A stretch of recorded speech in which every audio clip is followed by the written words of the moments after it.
Hey, Spider Nation, welcome back to another episode of Spider-Man's Tangled WebShow. I'm your host, Jonathan, webmaster of SpiderManFanRave.com, SpiderManFanRave.com, basic URL, pretty easy to find. Go on over there. We got some good Spider-Man articles, news, postings of this podcast. Whatever you want to find over there, we got it, except for, attractive people. Unfortunately, none of us are that. Going over there is James. Say hello to the people, James. Hey, people, James. I am so excited today. I'm so excited, everybody. You're in for a fun night of an episode. I'm about to hate life again, just so you all know, just so that everyone has a little bit of context for how this works. Saying hello down there is Jan. Say hello to the people, Jan. John, if you're unhappy, that makes my day just a little bit better. Well, I'm glad to know that I basically have nowhere to escape to. I thought these men were my friends.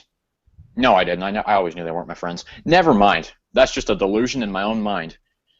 Oh, my gosh, James. James is let me introduce you all to this podcast, a 14-year-old girl. Apologies to all 14-year-old girls out there.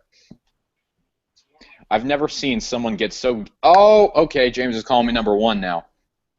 Yeah, this is going great already. All right, well, Jan is back after like a month hiatus. Jan also went to Comic-Con a month ago. So I guess Jan is going to tell us a little bit about his vacation, if you want to call it a vacation. Who knows? Maybe I kicked him off the podcast and he's back. I don't know. Yeah. You'll never know. Yeah, well, I went to Comic-Con. I waited 15 hours to get into the Hall H Saturday, and I saw Batman and Superman and X-Men and Deadpool and all the movies that are coming out next year. It was pretty exciting. And that's about it. It was a really good vacation, and yeah, I don't have anything else to say. He started a Spartan workout class or something. Sparta! Oh, it's stupid. It's like just my teacher and a couple of my friends, and we just go work out every day, and then every week we go to my teacher's friend has like a ranch out in the country, and there's like a whole bunch of mountains you can run up. So I was just running on a mountain. That's terrifying. Yeah, it sucked. You live in Illinois. How is there mountains? It's like, I don't know, they're not mountains, they're more like hills. But yeah, I'm about to say. Yeah, they're hills. I don't know why I said mountains. I'm tired. I had a long weekend. I'll be running around the mountain when she comes. I'm sorry, music reference. That's what she said. Ooh. James, what you been up to this week, man? How's your life been? Pretty good. Mostly just been relaxing, taking it easy, talking to friends, eating food, normal stuff. Just taking it easy because I only got a month left until I gotta go back to class, so just enjoying it while it lasts. God damn it, I feel like I'm a teenager again. I thought this was over, but now I'm back in college. This is my life again. Fuck my life. Oh, James, don't say that. Come on. But it's actually gonna get a little bit better. A little better. Oh gosh. No, we've already started that crap. Yeah, I've Riley been better. Let's see. Let's just say this right. I'm Cain and Abel. I'm just gonna say for this episode, I'm Cain and Abel. I've said it before and I'll say it again. My life is one big cloud of disappointment. No, okay. I don't commit suicide. I commit Spider-Man. John, to make it up to you, should I give you my hoodie? I'm literally gonna reach through the screen and punch you in the face. These puns are so bad. Okay. Hey, bad. It's like a goat that gets cloned. You know I'm bad. I'm bad. I'm really, really bad. Okay, I'm sorry. Yeah, we're sorry too. Michael Jet, we've gone from... Oh, gosh. For the people who do not know what this episode is going to be about, if we haven't picked up on it yet... Does anybody want to watch the Star Wars Episode 2 Blu-ray with me? Attack of the Clones? James, literally...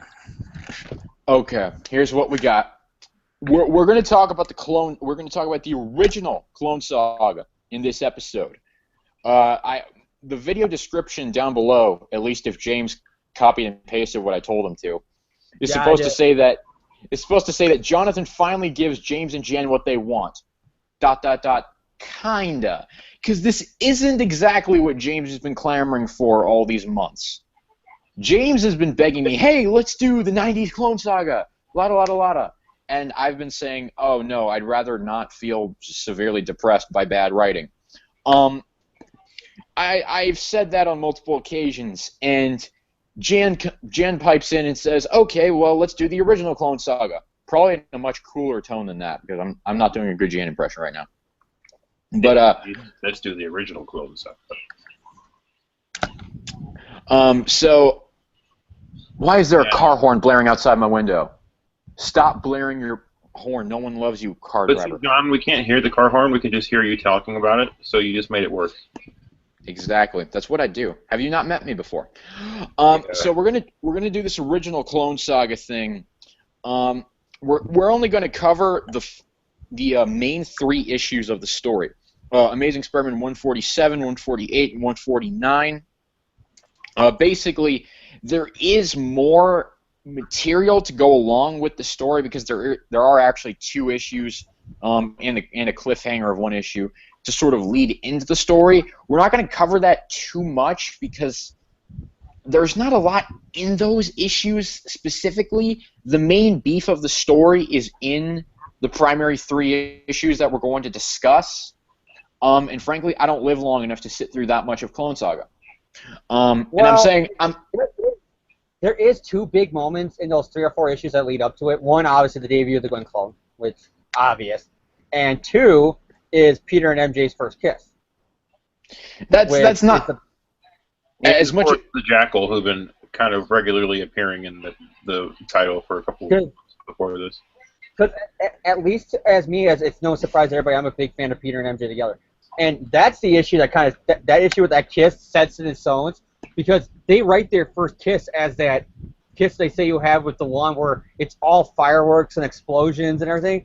Conway pretty much explains that in the narration. He's all like, and then during that kiss, both of them are shocked. This is the moment they've been waiting for, and now neither one of their lives will be different. Now their lives have been, their destinies have been completely changed forever, and which is true. I mean, that narration box is true, and their lives were changed.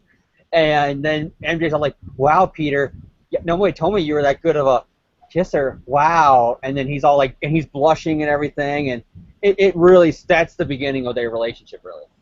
As crucial of a moment as that, or as crucial of a scene as that moment is to the Peter and MJ relationship, it doesn't have a lot to do with the Clone Saga itself. I mean, it does sort of lead into a little bit of Peter and Mary Jane conflict that arises throughout the story, but it's not so indicative of what's to come in the Clone Saga. So it's not really a moment that we all are truly concerned about when telling the narrative of the original Clone Saga.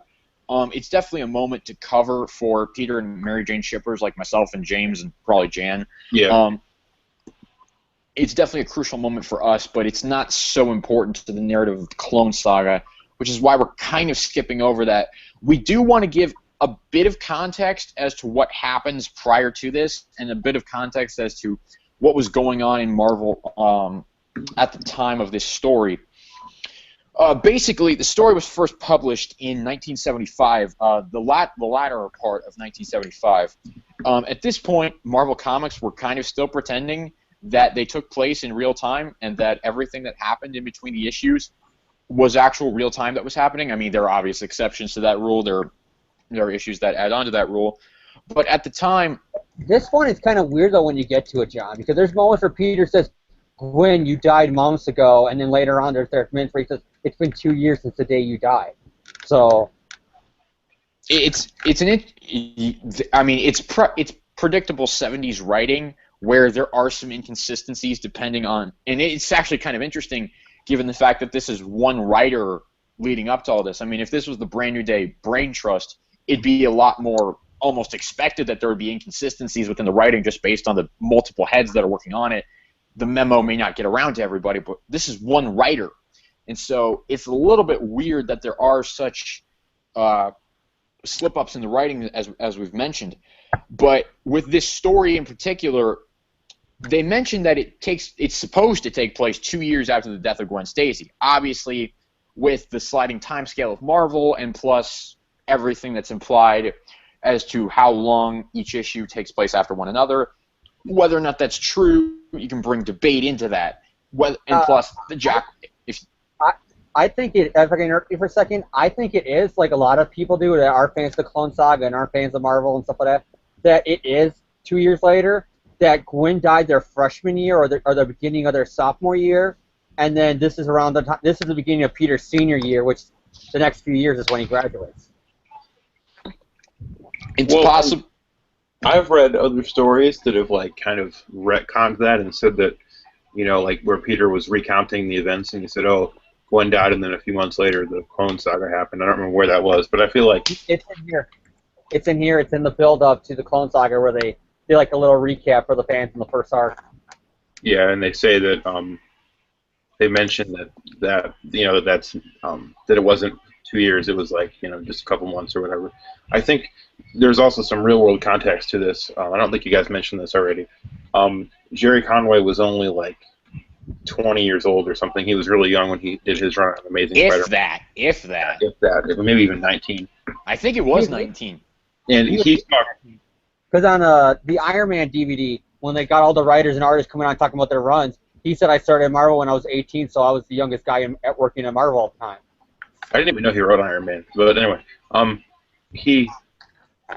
Conway said that when he was first writing Spider-Man, he didn't think comic books would be around for much longer. So the reason he didn't use the sliding time skill was, I think, even though Conway had a great run on Spider-Man, and I think he's come to appreciate it a lot more as he's gotten older and has come back and written some great stuff. I think Conway was kind of just doing this for the paycheck at the time. I don't think he put a ton of thought into it. So I think a lot of the inconsistencies and continuity gaps are because of the fact that I think Conway was a young kid who was just trying to get into the writing biz, and he saw this as just kind of another job to keep himself going so he could get to bigger and better things. And I think he wasn't the only one. Stan Lee thought this when he was writing Fantastic Four. I mean, his wife said, if you're about to lose your job anyways, why don't you write the book you want to do? And that's the birth of the Fantastic Four. Yeah. You got the same thing with Romita. Romita came on to both Daredevil and Spider-Man because he thought, okay, the superhero fad's going on, but when it dies out, maybe I'll get back into romance comics, maybe I'll go to Western comics, maybe I'll just go into different artwork in general if the whole industry dies. Like, even Romita had that feeling. And plus, I mean, that whole idea of superheroes not lasting long, I mean, that's just happened. That happened probably within the last 10 years. Before the whole Marvel Studios thing kicked in, a lot of people thought superhero movies were basically going to bite the dust. I mean, you know, X-Men: The Last Stand, that movie flopped. Punisher. Crap. The Last Stand is my least favorite movie of all time. Punisher Warzone flopped. Spider-Man 3 flopped. I mean, all that. Correct. Spider-Man 3 actually made the most money out of all the Spider-Man movies. But it was so poorly received by critics and fans alike. Actually, it got a pretty high Rotten Tomatoes. I said this before. I was leaving the theaters after Spider-Man, after Fantastic Four, because I think that came out like a month or two later.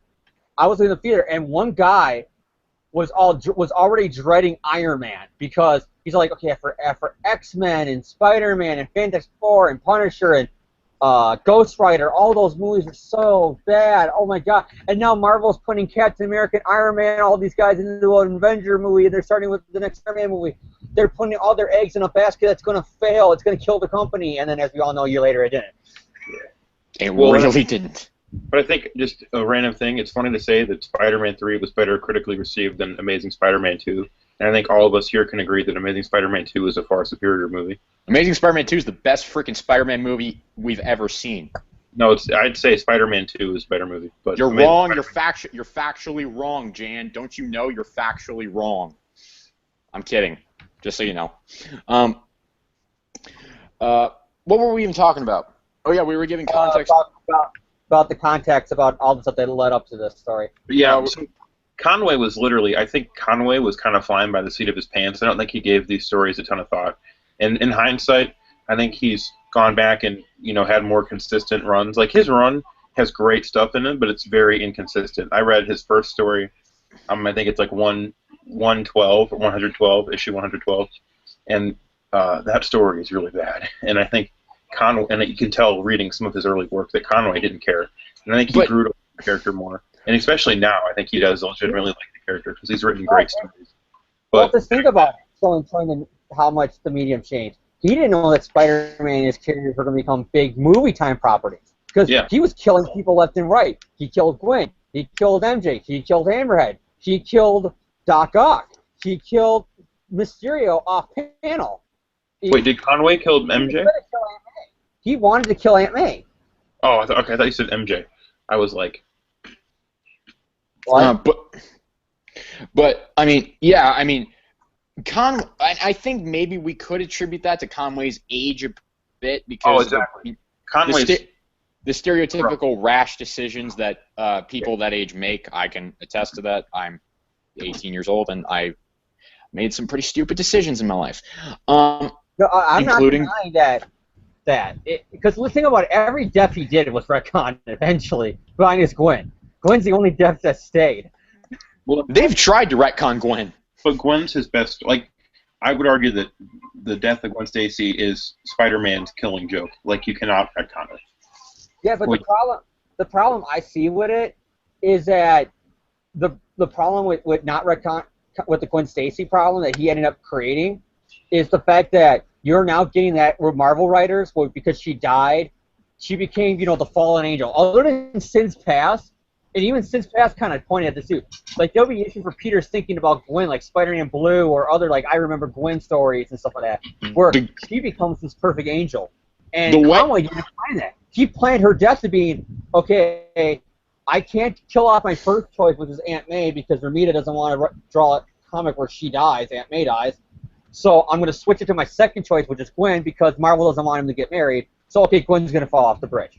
That was the decision. He didn't know that the hate mail that he was going to get, that the years of the debates now that we have between MJ, if Gwen was still alive, what would happen? All the House of M's and the I Remember Gwen's and the Sins Passes and the clones bringing her back and plans during One More Day originally to bring her back until pretty much every other writer and editor at Marvel said, no, Quesada, you can do everything else, but you can't bring back Gwen. And to be fair, Conway was not a fan of Gwen. No, he wasn't. He thought she was the less interesting love interest. That's why he killed her. Yeah, it's pretty obvious. I would go as far as to say, if Conway was editor of Spider-Man during One More Day, it wouldn't have happened. Conway is a fan of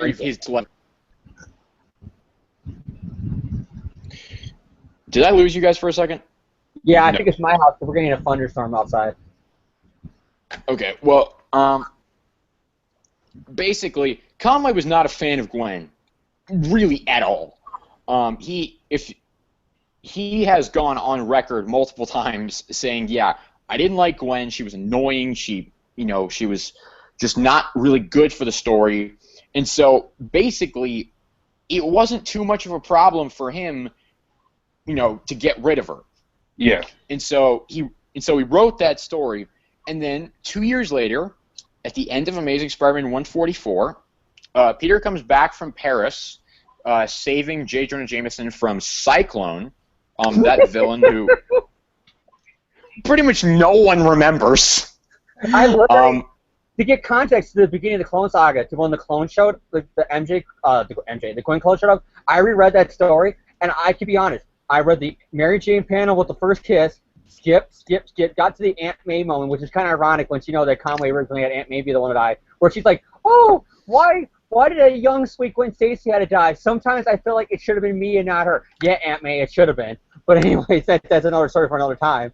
I read that part because that part's epic because Aunt May has a heart attack because she freaks out, her and Anna, when they see Gwen. And then you got, of course, the ending of Peter, oh my god, it's Gwen, what are you doing here? But the Cyclone stuff, I was like, skip. Yeah, Cyclone's a lame character. And so Peter comes back to his apartment and sees Gwen Stacy waiting for him, and that's the end of Amazing Spider-Man number 144. And basically, the next issue, and it's a theme that carries on kind of throughout. I mean, the beginning of the next issue, Peter's basically ready to say to this woman, "Get out of my apartment. This is not funny." Peter almost snaps. Like, you see, he literally almost goes crazy from that. He literally has to... he's like, sit... Yeah, he's in like, the fetal position. But what would you do, John? You just broke up with your ex-girlfriend. Let's say, knock on wood, heaven forbid. I'm not saying that this will ever happen. Well, it will happen one day because we all die. But let's say you and your ex that just broke up. Let's say you guys didn't break up. Let's say something like she died in a car accident or something like it. It's a really untimely death. And then you went home to this today, and then all of a sudden, boom, there she is in your living room. What would you think? The same thing, Peter. I'm going insane, and then once he does the process of elimination, okay, I went to Europe, I fought Cyclone, I saved Jonah, we got home, and then Anna Watson said Aunt May saw somebody, and they were both freaked out. That means you know, wouldn't you think it's an imposter too, or somebody playing a sick joke on you after you realize you're not going insane because other people see her? In all honesty, I probably wouldn't have given myself the time to realize that I wasn't insane. At that point, I would have just jumped off a friggin' cliff. I wouldn't have been able to handle it. Which is Peter in that page. He screams. Like, you see his neighbors looking at him like, what the hell's going on? She's all like, Peter, you're hurting me, because he's squeezing her arm, and he's all like, you're lucky I don't punch you, you fake. Get out of my life. Get away from me. Gwen Stacy's dead. And then she's crying, oh, Peter, because it's Gwen Stacy. Oh, Peter, oh, Peter. And then you got, like, all the neighbors. They're, like, looking around like, what the fuck's going on here? Is Peter beating up his girlfriend? Like, they don't know what's going on. Has Peter Parker become Hank Pym? No, sorry. Well, he does in the Clone Saga. Yeah. Which night. Well, the version, the first half. This is the prequel trilogy. and so part of the whole part of the plot of the next two issues is, how can Peter deal with Gwen? How can he deal with her return? How can he deal with just seeing this person that he thought he'd finally been able to put behind him? How can he deal with seeing her again? And how can he trust this woman? Is this woman even Gwen? Yeah. And the best part that's awkward is until Ned reveals we went through her blood samples, blood tests, and her fingerprints is an exact copy of Gwen, but her body is also still in the grave. We checked, so there's two of them. I love it too how everybody like Betty and Anna Watson, Jonah, Flash, Ned, Liz, all of them are there to visit Aunt May in the hospital, and they're there with the Gwen clone, and they're like, oh, hey, Pete, what's up? We're surprised it took you that long. And he's all like, guys, aren't you guys freaking out? There's a Gwen Stacy standing next to us. Ned Leeds delivers that news. Like, I can't read it as anything other than the most calm, serene tone I've ever. It's like, no one acts like that.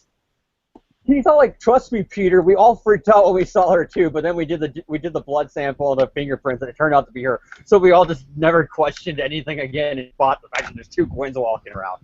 Yeah, because we can all accept things that easily. It's just... Trust me, when we get to the tarantula fight, when we actually get to the meat and potatoes of the episode reviewing, it keeps on going on with the, lady, it's New York, we're used to our cabs being destroyed by superhero fights. Yeah, do you know there's something wrong with your world when a cabbie says that to you? And so, throughout all this, Peter's fighting the Scorpion. Aunt May is, Aunt May's being Aunt May. Let's be honest here. Oh my God! Her last line before she slips into her coma from her heart attack is, "Anna, take care of Peter," because she thinks she's dead. Aunt May's such an annoying character. Like, I just don't. I only like Aunt May in the JMS run and in Ultimate, and everywhere else she just annoys the crap out of me. Here's the problem with Aunt May, which is the problem a lot of Marvel writers have with her. They don't understand the audience. Going back to the 70s, looking at Aunt May, every fan sees her as this annoying, nagging old woman that just, it's like, oh my God, she's, or her story doesn't mean anything anymore, where it meant stuff when Peter was a teenager and even his college years. Now she's not really needed in the book. And a writer like JMS would come in, or a writer like during the original 90s Clone Saga when they were going to kill her off, and during Wolfman's run when he teased killing her off, they would develop Aunt May. And then a new editor would come in, or a new reboot would come in, or a new writer would come in, and then he would write about how Aunt May is ruined by wanting to kill her off, or Aunt May is ruined by giving her development. She should be the same nagging old woman she was in 62. So I'm making her that woman again. And then you end up with Brand New Day, or you end up with the Mackie Byrne reboot, where she's all like, I blame rap music for Spider-Man. Oh gosh, let's not even touch that. But so leading up to the original Clone Saga, we also had the introduction of nefarious villain that we all love named the Jackal, first appearing in Amazing Spider-Man number 129. John, I'm trying to do my I couldn't hear what Jan. You can hear me? Okay, because my computer's freaking out.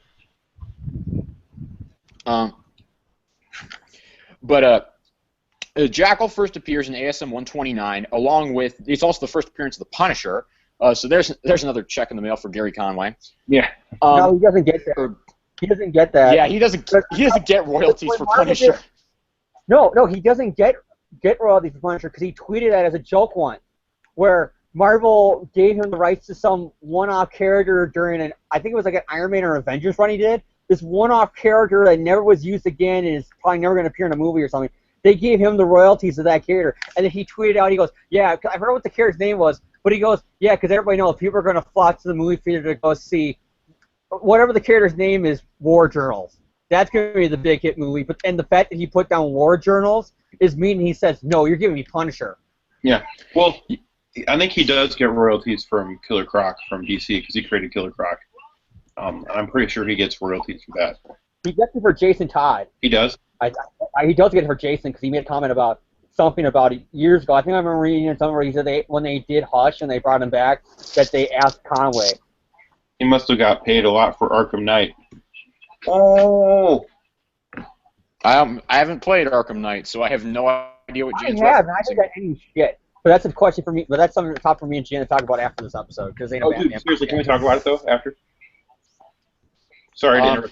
You have time, yeah. So, so the Jackal shows up. Is manipulating things from afar in the background. He's fought Spider-Man and he's encountered Peter Parker and Spider-Man once before, at least once before with the Grizzly. You're forgetting that he employed the most nefarious and deadly Spider-Man villain of all time, the Grizzly. That's That's who it is. I remember now. It's the Grizzly Marvel gave him royalties to, and he's all like, because everybody knows the next big hit movie is gonna be the Grizzly War Journals, and I just love that tweet because it was the most epic tweet you can ever have. And so the Jackal's manipulating things from afar, and it really all comes to a head in these three issues that we're going to talk about: Amazing Spider-Man number 147, 148, and 149. As I swipe away the notification that Spider-Man's Tangled WebShow is streaming live on YouTube. Thank you, iPhone. I did not know that. John, Amazing Spider-Man. Now we missed the whole opening. Don't worry, I can see the live thing. I know that we're rolling. I've known that. But let me give the rundown of the creative team here as we move into ASM 147. Please tell me that's right. Gary Conway, author. Ross Andrew, artist. M. Esposito. I'm sorry. I try not to butcher these names, but it just happens. And D. Hunt as embellishers. Joe Rosen, letterer. Stan G, colorist. Len Wein, editor. Amazing Spider-Man 147. The title of the issue's cut off on this, but basically James is going to give us a synopsis and a little recap of this issue. If it's anything like a Spectacular 85 recap, it's going to be good. So James, please pleasure us with your melodic words. I would use the word pleasure us. It's going to be good because I've been begging for at least a little bit of this, and John has given it to me. We're doing it. Actually, Jan gave it to you because he asked you. Come on, people, get excited here. We're doing clones. We're doing the Jackal. We're doing Ben Reilly. We're doing Kane. We're doing Spider-Side. We're doing Anthony Sebra. We're doing Kane. Yes, yes, yes, yes, yes, yes. Okay, now I'm done because I know it's not the 90s Clone Saga, but this is as close I'm going to get to celebrating us doing the 90s comic. So, yes, yes, yes, yes. I love how James says I'm done and then continues to do what he just said he was done doing. Well, the comic begins with Peter, web slinging on a helicopter with gorgeous Ross Andrew art. He's one of my favorite Spider-Man artists. He's web swinging. He's, of course, doing exposition because this is an old comic before the days of the internet. So Peter's all, basically recapping. Jonah's all mad at him when he gets to the Bugle because no pictures, la-da-la-da, status quo. And then Ned Leeds is still investigating what's going on with Gwen, obviously. Then you got Tarantula. He's all chilling at his hut, getting ready to get out of prison, and they're fucking idiots for letting, hey, a guy who can make pointy shoes that stabs and kills people. Maybe we shouldn't allow him around stuff that can allow him to, create stabby shoes that kill people. But of course they're fucking idiots and they don't do that because it's a comic book and he escapes. He gets away and he has a getaway driver waiting for him, and it's the Jackal. What are they doing? Why is Tarantula working with the Jackal? Get ready for a lot of questions when it involves clones, folks. Why is Tarantula an actual threat to Spider-Man? And then we get one of the greatest comic book moments of all time. This is a big moment between Peter and Aunt May, or Aunt May and Mary Jane, that really sets the MJ-Peter relationship. Since like I said, this is the comic where I believe they officially become a couple. They're not just two friends casually dating each other. They become a couple in these issues. Mary Jane is visiting Aunt May. She's being released from the hospital. And Mary Jane's all sad because now Gwen's back. Basically, Peter's been cheating on her because they had that great magical kiss where she even stayed hours later at the hotel. at the airport, watching the plane fly away because she couldn't get over how great the kiss was. And Peter's talking about how his whole time he was in Europe, how he can't stop thinking about Mary Jane, and he hopes she feels the same way. And Gwen comes back, and all of a sudden Peter's back out with Gwen again. And MJ's feeling really jealous that basically her worst nightmare, if you think about it, which is kind of retcons everything that happens with Sin's past and stuff like that. Her worst nightmare, Gwen's back. She's going to lose Peter's true love. Read some of these scenes. For whatever reason, all I can hear in my head is like, I feel like MJ wants to just show up Gwen at this point. So basically, what MJ does is start singing, "Don't you think don't you wish your girlfriend was hot like me?" And then Peter goes, I'm dating you. Which is just kind of weird, because when we get to the Falco run where he retcons that MJ knew all along, with Peter being there on the bridge the day Gwen died, you think MJ would, if she knows the secret here, why is she so mad about Peter being with Gwen? Because obviously she knows him being Spider-Man. He probably feels guilty for what happened. He feels guilty at the drop of a hat. Yeah, that is the point. Peter can literally be like, "Oh my God, somebody littered on the street. It's all my fault because I didn't warn that person 5 seconds earlier." Oh my gosh, someone 10 blocks away from me dropped their wallet and then lost $20,000 because for whatever reason they're carrying around $20,000 in their wallet. Oh, it's all my fault. No, it's not your fault. That's the one thing I will give Anna Maria credit when she pointed out stuff that Otto was better than Peter or superior to Peter. She did point out Otto didn't freak out anytime somebody's wallet fell out of their, like, you know what I mean? She didn't freak out if somebody 2 blocks away ended up getting hurt by a car accident when you were off fighting a supervillain. Because all that stuff. 2 places at one time. Of course, I would bring up the point that Peter would at least try to help that person if your boyfriend didn't take his body and try to kill him, but that's another story for another time. I'm still mad at the fact that Peter hasn't yet to tell off Anna Maria. The guy who you're praising stole my life. He committed identity theft. Don't tell me how great of a guy he is. Oh, yeah, and remember that time where he tried to kill everyone? Oh, okay, it's Clone Saga time, Jam. We're moving on. I'm sorry. Yeah, so I like this because Mary Jane's all like, "I'm serious, Mrs. Parker," and Aunt May, because you've got to remember, going back to the 60s, her and Anna were always trying to get them together. Which is always what the irony of One More Day is that to save Aunt May, they did the deal. Because Aunt May would have said, "No, I want you to marry her, dumbass."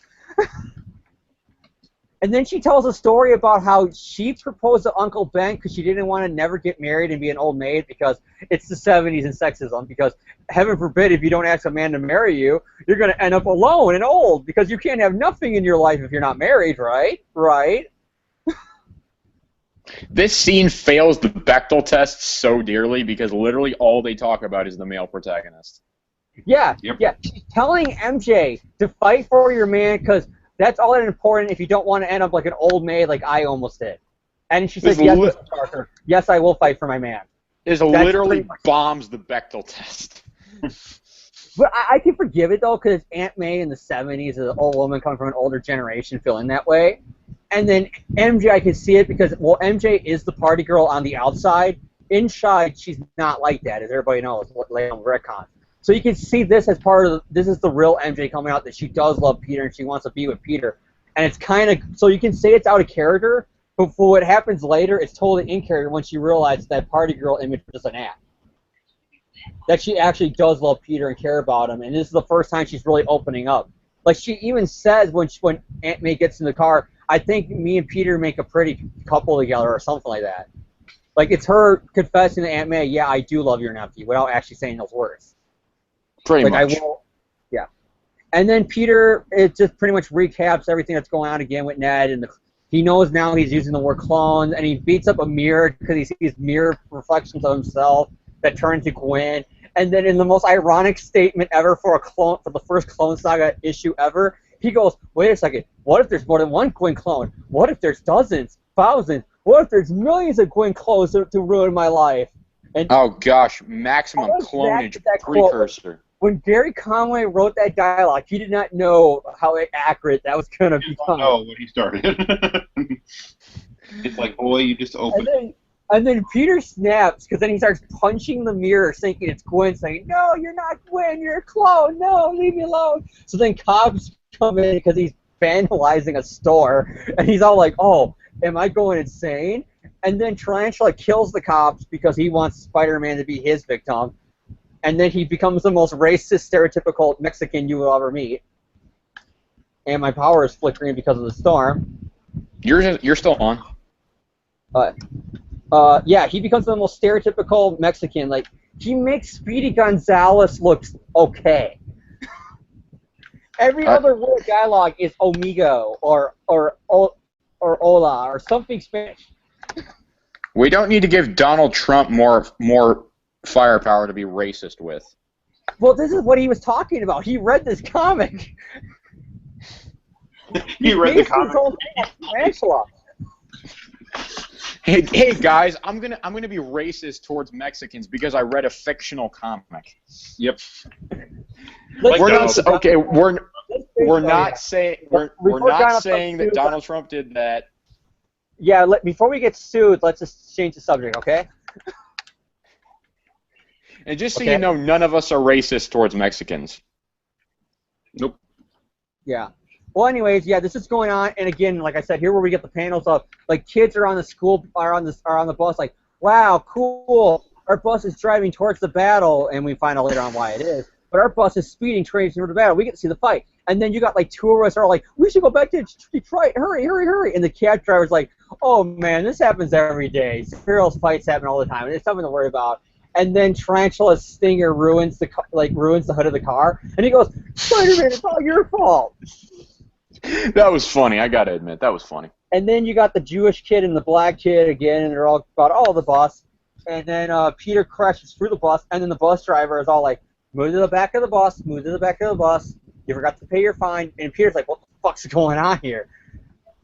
And then everybody in the bus is freaking out, scared, including the kids, and they run out of the bus.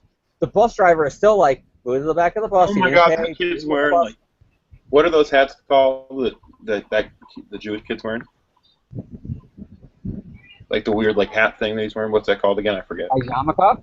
Yeah, I didn't even notice that before. That's hilarious. Well, that's how I knew it was a Jewish kid. Yeah, I know exactly. Because they had when he said that, I was looking through. He said that I was looking through. Because he couldn't just put a white kid on the bus. No. They had to make sure you knew he was Jewish.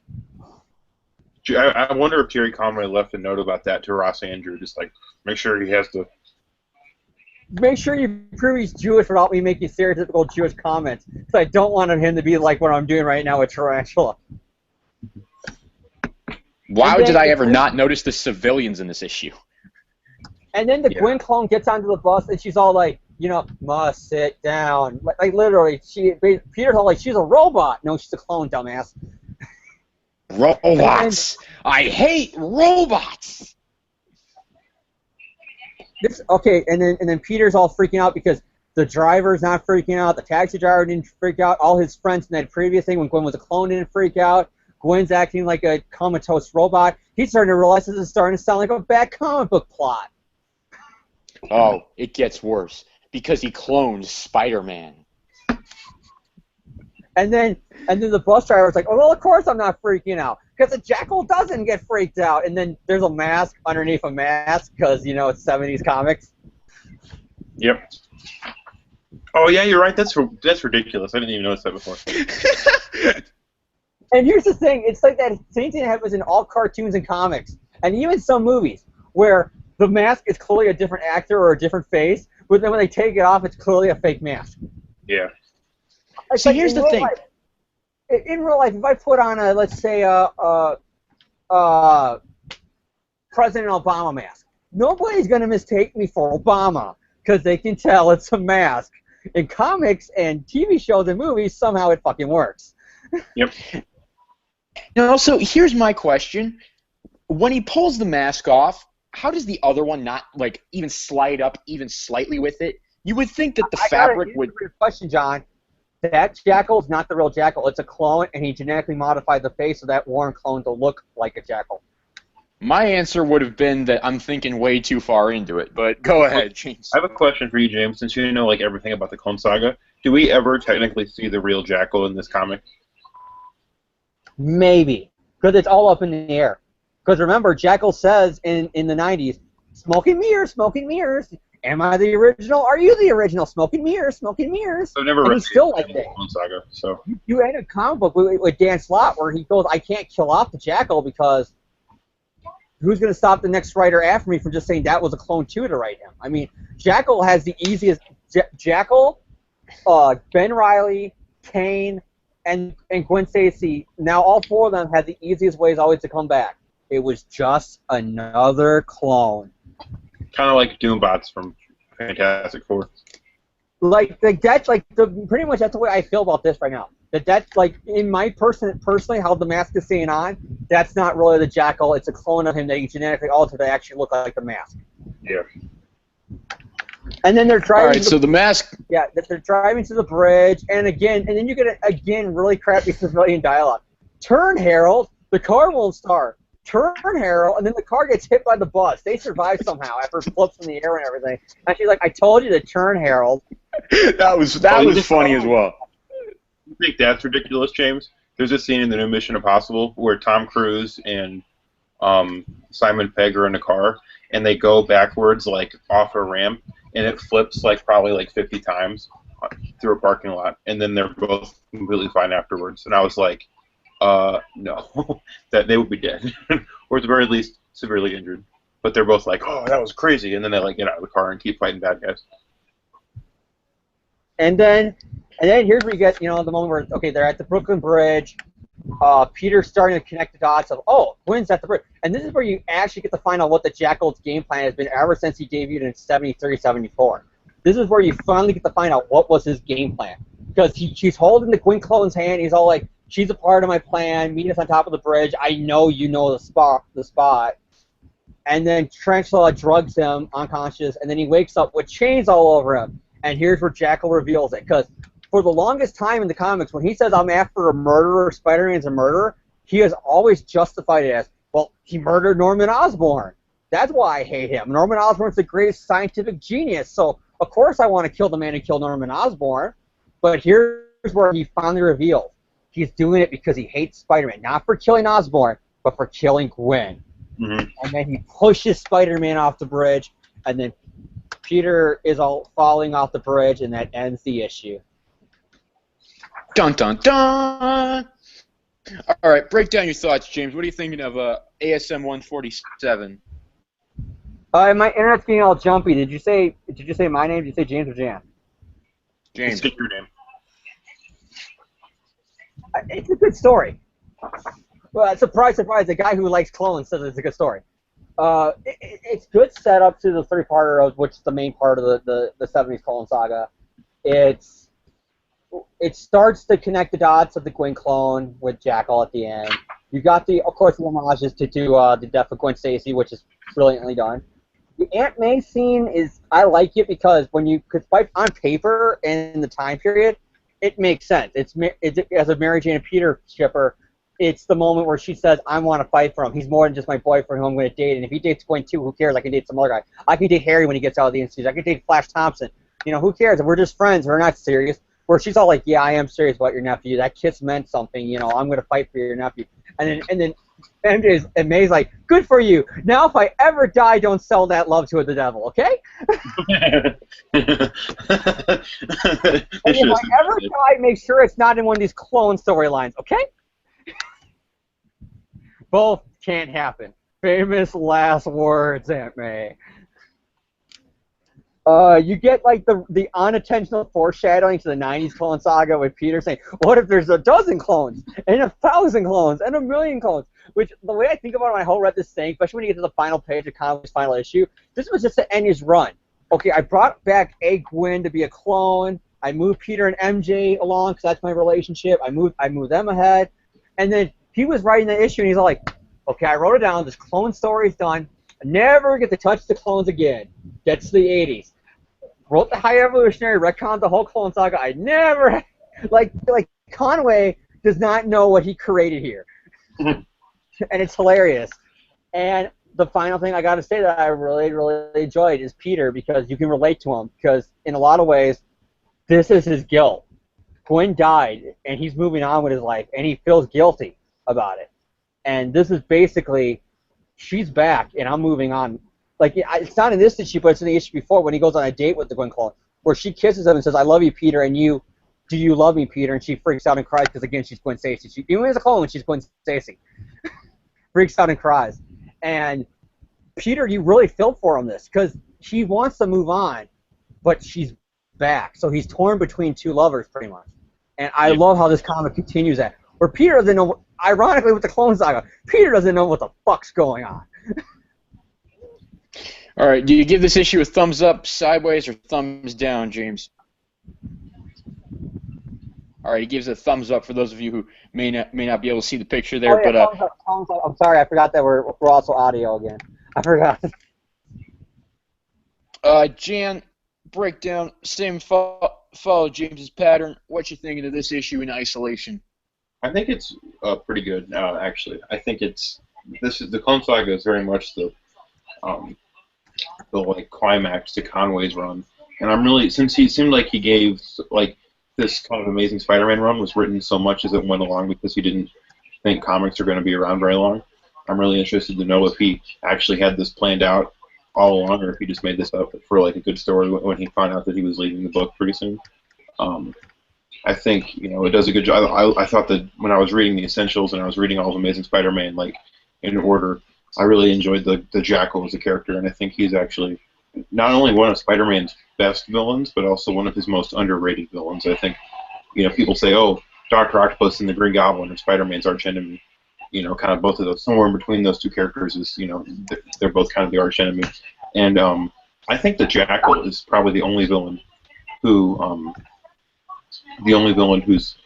almost to their level. Like, he's not quite there, but I feel like if Green Goblin is number one and then Doc Ock is number two, I feel like Jackal is number three. Like, he's, I'd put him above Venom and above the Hobgoblin and above those characters. Even though I might like those characters more, I feel like the Jackal has done a lot of stuff to mess up Peter Parker's life. I think the stuff with Mary Jane is good. I really like the fight between Spider-Man and the Tarantula. I think the fact that it starts with Tarantula murdering the cops and how Spider-Man kind of immediately starts taking it more seriously. He doesn't quip as many jokes. He's more like kind of angry and serious during that fight, and I feel like it sets the tone for this is going to be a very kind of personal story. And I think using the Tarantula as like the Jackal's henchman was a cool idea. And just the whole fight is really good. I like how there's some civilian dialogue. I like how they go into the bus and are fighting, and how the Jackal's driving the bus, and it's all very well set up. I think it's a very cool sequence. So I give this one a thumbs up. This is a great story. All right, I'm going to move in my thoughts a little bit on this first the original Clone Saga here. I've made a lot of jokes going into this, not only in this episode but in previous episodes, about me hating life and everything, just because of the fact that I'm not, I've done that mostly for parody and just to be humorous about the Clone Saga, about the relative subject matter. I don't hate this issue. I'm actually fairly positive towards it. I'm going to Firestorm right now, though. I'm not the biggest fan of the art. I'm literally going to get lynched by both of these two. Andrew's great artwork. Andrew's like top 5 for me. Yeah, He's in my top 5. Andrew is probably my number 2 or 3, honestly. Like, for me, Andrew, Romita Sr., Bagley, and Sal Buscema are like the best artists. So I think Andrew, I think you're wrong. You're factually wrong. Mine goes Bagley, if I can go over this quickly. Bagley, Romita Jr., Giotto Jr., Romita Sr., Andrew, and then a number 6 is kind of like best of the rest, Larson. I'll give my top 5 right now. Romita Sr., Romita Jr., Mark Bagley, Steve Ditko. Oh crap! Who was the other one? Ron Friends. Thank you. Thank you Can I give my for working. Friends would be my top, I'll say this right now. Friends would be like in my top 10. Can I give my top 5? You just did. You did. No, I didn't. People that I liked, I didn't actually do an order. Well, we're not doing an order. It was just like no particular order. Okay. But I went in order. well, I didn't really. But I like 147 as a general issue. Even if I don't like the art, I really don't like the art, honestly. What do you like about the art? It's just so boring. It's just like, it's not a style that appeals to me. I don't know what I don't like about it. I just know that I don't like it. That sounds so inarticulate and so petty, but it's just one of those things. It's just like, it doesn't appeal to me visually. If I can say something, I will agree there is one con I have it on Andrew art, and that's why he's just top 5 and he's not like top 3 or number 1. His women faces are all identical and are pretty plain. Big lipped, and the eyes are always kind of wide. Like that is something like I cannot stand the way that the faces on any character really look. It's just. Well, Peter I think looks good, because Peter Peter I can see because it's kind of like he's trying to copy Romita when it comes to Peter's look. But I will say this, for in an era where everybody from when Romita left the book until McFarlane came on the book and completely rewrote how you drew Spider-Man, in an era where people were copying Romita, Andrew took the Romita style, but he made it his own. Yeah, I agree with you completely. It's just, it's not something that ever really made me want to look at it. It's just, I don't count this art anywhere near my top 10, not even in my top 50, honestly. It's just, it's art that I really don't like.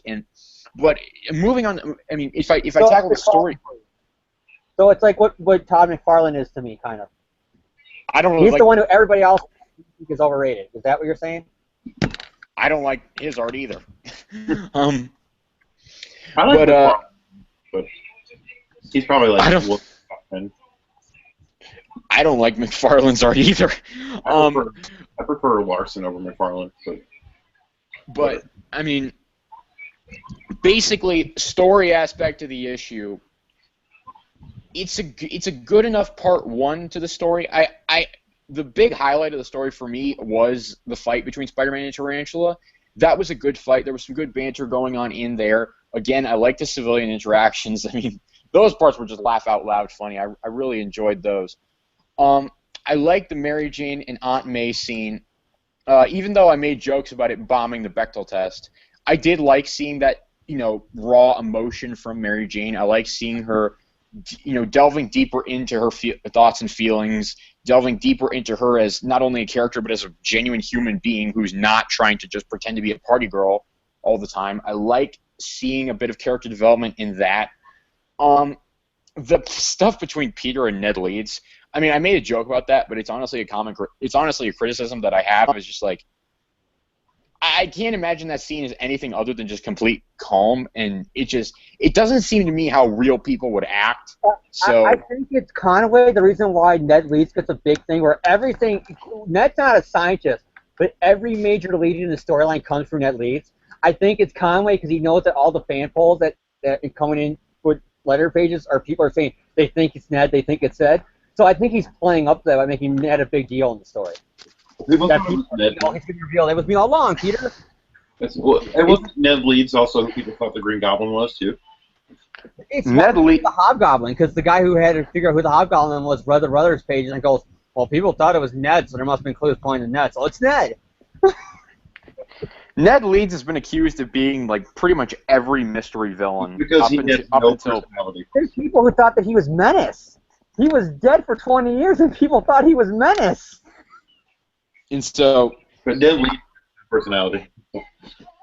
I did not like that scene between Peter and Ned. It's just, overall, I don't think the issue is terrible. I'm fairly positive towards it. I'll give it a thumbs up. That's probably the highest grade you're going to get out of me tonight. But I like the issue in general. I haven't really spoken much about the Jackal. The Jackal is not that interesting to me. I don't really like the Jackal very much. It's not. I mean, it's just It such depends on the writer, I think. Because Conway handles best, but once you get to the 90s Cole Saga, and definitely when we get to Dan Slott's run, Jackal just becomes a wannabe Joker, where everything's a pun, everything's a joke, where he made jokes and he laughed in the 70s, but it wasn't over the top like it is with the 90s Clone Saga and what it gets with Dan Slott's run. I'm going to be completely honest here. Don't hate me. I actually really kind of like how Dan Slott writes the Jackal, but that's just me. Sorry. That's your own. He is pulling more Conway. He is pulling more from the 70s and the 90s Clone Saga when he writes Jackal. Yeah, it's your own personal opinion. You're perfectly entitled to it. I'm not really that fond of any version of the Jackal. Probably because I just associate him with the Clone Saga, and I'm not the biggest Clone Saga fan. But I mean, after all, John really hates clones. He looks like Carnage, but he has my costume, my voice. Okay, we're. That was actually pretty good in the parts. We started to turn into the Clone Saga Chronicles. Hi, I'm Zach Joyner. This is turning into the 90s show podcast. We might as well do it. We should have named this. We should have named this episode. We should have called it the 90s 70s Clone Saga Chronicles. I thought we should have named it John really hates clones. Okay, but basically, I'm not the biggest Jackal fan. I think he's kind of. I like the idea that he's. This sounds awful to say. I like his original backstory that he's a sick man obsessed with a dead woman, basically. That's not the worst idea in the world. But the execution in just his overall character, I find to just be lackluster. His dialogue, I don't think, is that interesting. I've never really found it to be that witty or anything. I don't think that he's... I find it kind of unbelievable that Professor Warren can take on Spider-Man so easily. I mean, he just... That's actually a really good point. That's stupid. Doesn't he get like superpowers later, like actual abilities? I don't know. I blocked the 90s Clone Saga out of my mind. But there's a big way around all that, even in this issue, and I'll get to it when we get to it. And obviously, the Clone Saga, you can get what my big twist will be about why he's able to do it. I know, but I find kind of hard to believe, and Conway is really guilty of that because, like, Conway. Well, let John finish his point, and then we'll go overall about the story. We'll tackle this. Let's John finish his point, okay? To be honest, I've been repeating myself for the past 5 minutes here. It's just I sound remarkably inarticulate, and I do apologize to the viewers and listeners for that. I can't. I guess I'm just having trouble piecing my thought together, but I'm just not the biggest Jackal fan. I mean, it's not really an artistic design thing, or the character doesn't intrigue me. His original backstory is fine, but when he goes up against Spider-Man, there's not really a whole lot to work with there that I'm so interested in. Because, as we've said, the Jackal doesn't even reveal his personal connection to Spider-Man until the last issue, the end of 148, which we're going to tackle in a minute. And there's not a whole lot of interaction between them beforehand, so there's not the personal relationship I feel is kind of lost on, at least in this particular story. And plus, the dialogue between them has never really inspired a lot of great conflict, especially as from the way I've read it. So I don't know if I'm making any sense there. It's just I feel like there's a lot of potential in the Jackal that isn't really captured in these particular issues, especially. I disagree. Yeah, I knew that was coming, but all right, I give this issue a thumbs up, but overall, there are pros, there are cons. I don't hate the issue. I like the issue for what it is. That's probably the highest grade you're going to get out of me tonight. So James is also going to tackle ASM 148. Let me give a quick creative team rundown here. My apologies, I'm going to stall for time as I pull it up.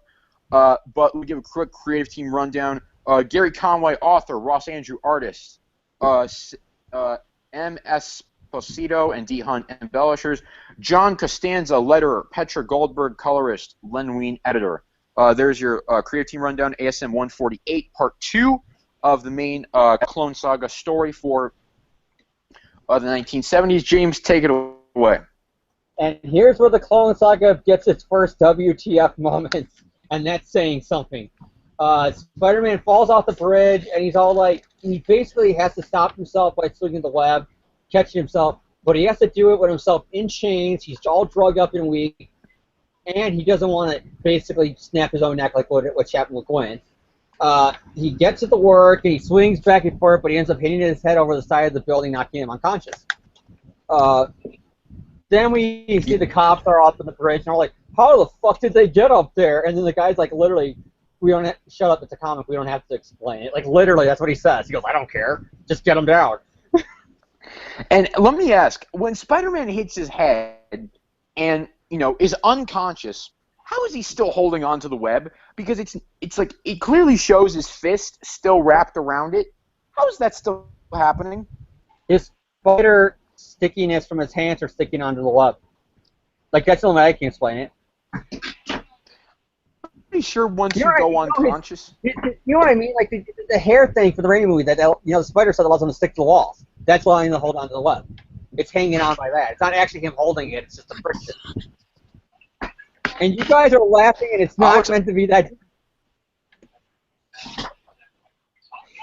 I'm not laughing. Oh, I thought you guys were laughing. I don't know. I'm literally looking at my notes, so I thought you guys were laughing. I don't know what dirty joke James just made there, and I don't think I I want to. wasn't making a dirty joke, but I thought you guys were laughing, so when I said he's holding on to the sticky stuff that makes his webs, I feel like, oh god, they're probably laughing. But anyways, yeah, the cops are yelling at him, like, get down, get down, get down, and then the Jackal's like, I do understand English, I am a professor. Well, wait, you're not supposed to know that yet. He's all like, I do understand English, and I'm going to get down, but with this rocket-powered jetpack that's in Gwen's person. That was such BS. It's the Clone Saga, John. It's the Clone Saga. So remember. Like the most plausible thing to happen in this whole arc. Let's be completely serious right here. And then Tarantula's like, are you trying to kill me? There's no rocket boosters, and he pulls them out of her purse. And they're both 2 times the size of her purse. And then in a big whee, they fly away. That was the kind of quality writing that we got out of the 1970s. Yeah. And remember, this is not the biggest WTF moment in the history of clones. No, we got the most plausible thing. And then you got the dialogue where he's like talking to Tarantula. Even when hypnotized, she's wondering what's going on. Like, that's just weird. She's hypnotized, and even she's like, WTF. And then the cops are like patrolling the area with the boats, and then you get these insane cops. Literally, they're fucking insane. Look at their eyes. And they're all like, we'll become captains and, lieutenants and all this stuff. We'll get promotions. Like, look at the guy with the handcuffs. I literally put this in my notes. Go back and look at the cop with the handcuffs at the bottom panel. Yeah, he's crazy. He's all like, looks like untie the chains. Don't take off his mask till the cameras are here. We gotta arrest Spider-Man. Co-starring Willem Dafoe. And then Spider-Man's all like, I wasn't really knocked out, so that's why he hanged on, John. He wasn't really knocked out. He was just pretending to be knocked out. I did that because I knew somebody would come by and want to take off the mask, and so I'm able to now but I'm not unable to break the chains. Even though any other time they show Spider-Man all chained up, I could be able to do it. But then again, Conway didn't have a lot of continuity for some reason in the storyline. That was all about continuity. And God, Remember this makes sense. Welcome to my heaven with the Clone Saga. Continuity, not giving a fuck. Remember the Steve Ditko issue where Spider-Man's in chains? He literally flexes his chest and he breaks out of them. Well, I can give them credit here because he's probably still weak from the drugs. He's strong enough to take out the cops, but he's not strong enough to break the chain. Okay, speaking of being weak from drugs, I think it's funny that when Spider-Man fights the tarantula in, oh gosh, Roger Stern's run, he like kicks his ass in like 5 seconds. And I think it was like Roger Stern's way of saying that he thought that tarantula was a dumb villain because Spider-Man's like, wow, I must have been like really sick or something every other time I fought this guy because this guy's a pussy. Like he basically says that without actually saying it. It's not the same tarantula. The original tarantula died. It's the second one. It's like Jason Philip McAdale. No, it's the original tarantula because he turns into a giant spider monster. Oh yeah, that's how he dies. Yeah, that's how he died. For some reason, I thought that was Wolfman's run, but okay, moving on. The fact that there's needing to be more than one tarantula is pretty sad since he's. And then you get the cool panel of the cop. You know, he pulls out his gun and starts trying to kill Spider-Man in the water. And then the next panel is the captain, who is also fucking nuts by saying you're going to be suspended now for 20 years and you're not going to be able to feed your family because you couldn't kill Spider-Man. All he did was hit some windows. My God. Spider-Man so much. They want to murder him for breaking some mirrors. Peter's going to have bad luck now. Oh my God, it explains the Clone Saga. He broke mirrors during the first Clone Saga. It was all bad luck. Oh gosh, let's not start that.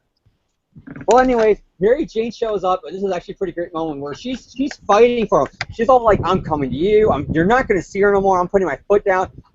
She doesn't say I love you, but we're in a relationship. You're my man. I'm your woman. We're together. This is a declaration of war. You can go tell that Gwen Stacy, wherever she is. And then Peter's like in a fucking trance. He's all like drugged up or something still, I think. And he's all like just walking in his room. He's like, that's nice, Mary Jane. That's nice, Mary Jane. Swell. Thanks for telling me, Mary Jane. Not even giving a fuck really what she's listening to. And she's like, Parker, are you listening to me? Don't you close that door. Boom. He slams it in her face. And then the slam like wakes him up. And then he's all like, wait a second. He was Mary Jane, wait, no! And then like she's fucking like Supergirl or something in a flash because she's able to just teleport out of there. She's nowhere to be seen. See, here's how you explain away that scene. Basically, the explanation for that scene is that Taylor Swift possessed Mary Jane for one scene and decided to make her act like a nut job. Yep. I'm actually okay with it because I took it more as MJ's out of her element. She has.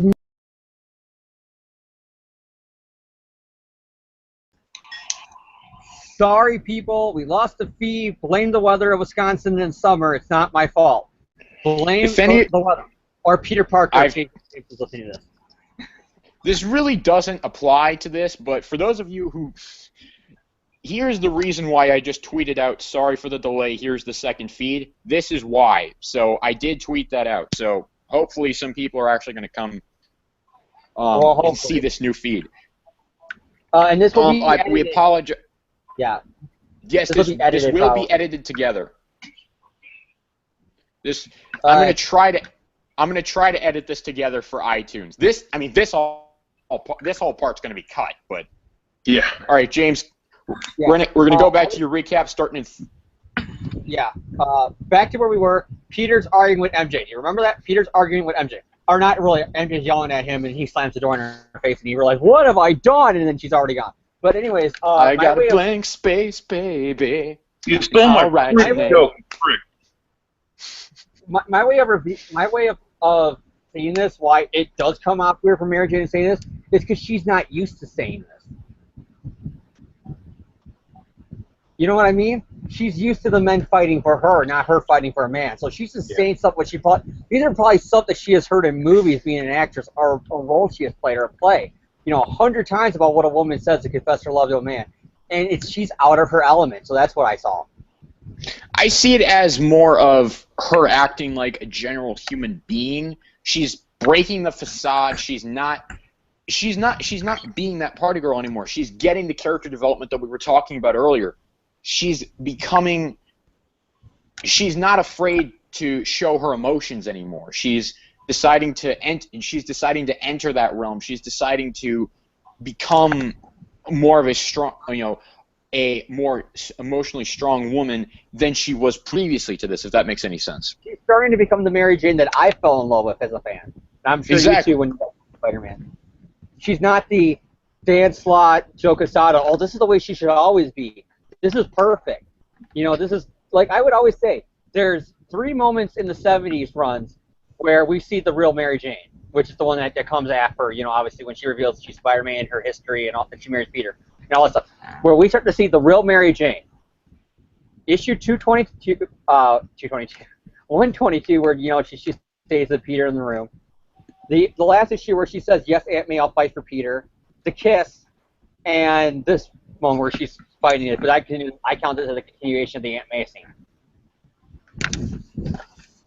Well, anyways, moving on before we lose Sophia again. Peter checks the door and he realizes, oh, she's not here. Well, time to get naked in the bathtub. Oh man, Felicia Hardy got beaten to the punch. Yeah. God damn. And then a young female Dan Slott got really excited reading the comic. Oh gosh. When I say young, I mean 20 years old. Okay, I'm saying 20s. I'm saying it's adult. Okay. I didn't mean to get really super creepy. I meant like college-age girl, like how you would imagine a Dan Slott. That's what I meant. Okay, let's just move on. Let's not touch it anymore. Well, anyways, Peter's all like soaking his troubles away, literally, and then he gets a knock on the door, and he's all like, "It's Mary Jane!" Doesn't he change his clothes? He thinks it's Mary Jane, and it's like Ned's like, "Oh, this is awkward." And then he invites Ned over for coffee, and Ned's like, okay, when we were in that love triangle of the 60s, we were both fighting over Betty, right? You and Betty weren't fighting over me. Yeah, okay, sure, Peter.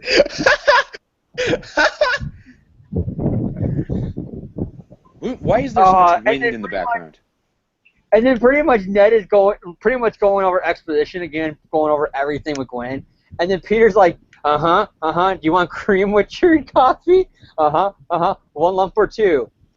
Is this hot enough or not? Here you go, Ned. Take the cup on the left.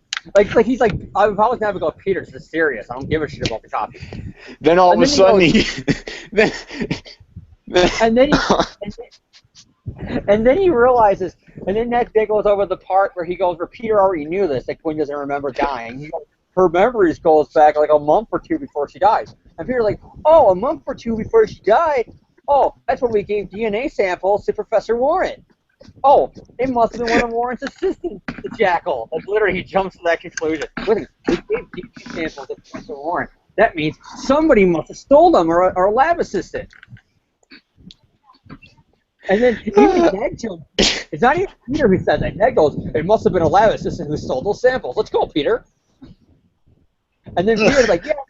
And then Peter gets out the door when he realizes he's still in the robe. Well, Ned, I can make you eggs. He opens the rope. You like them sunny side Okay, up. I'm not getting into that, John. I'm not getting into that with you. Anyway, I get to school because supposedly it takes an hour and a half for Peter to change.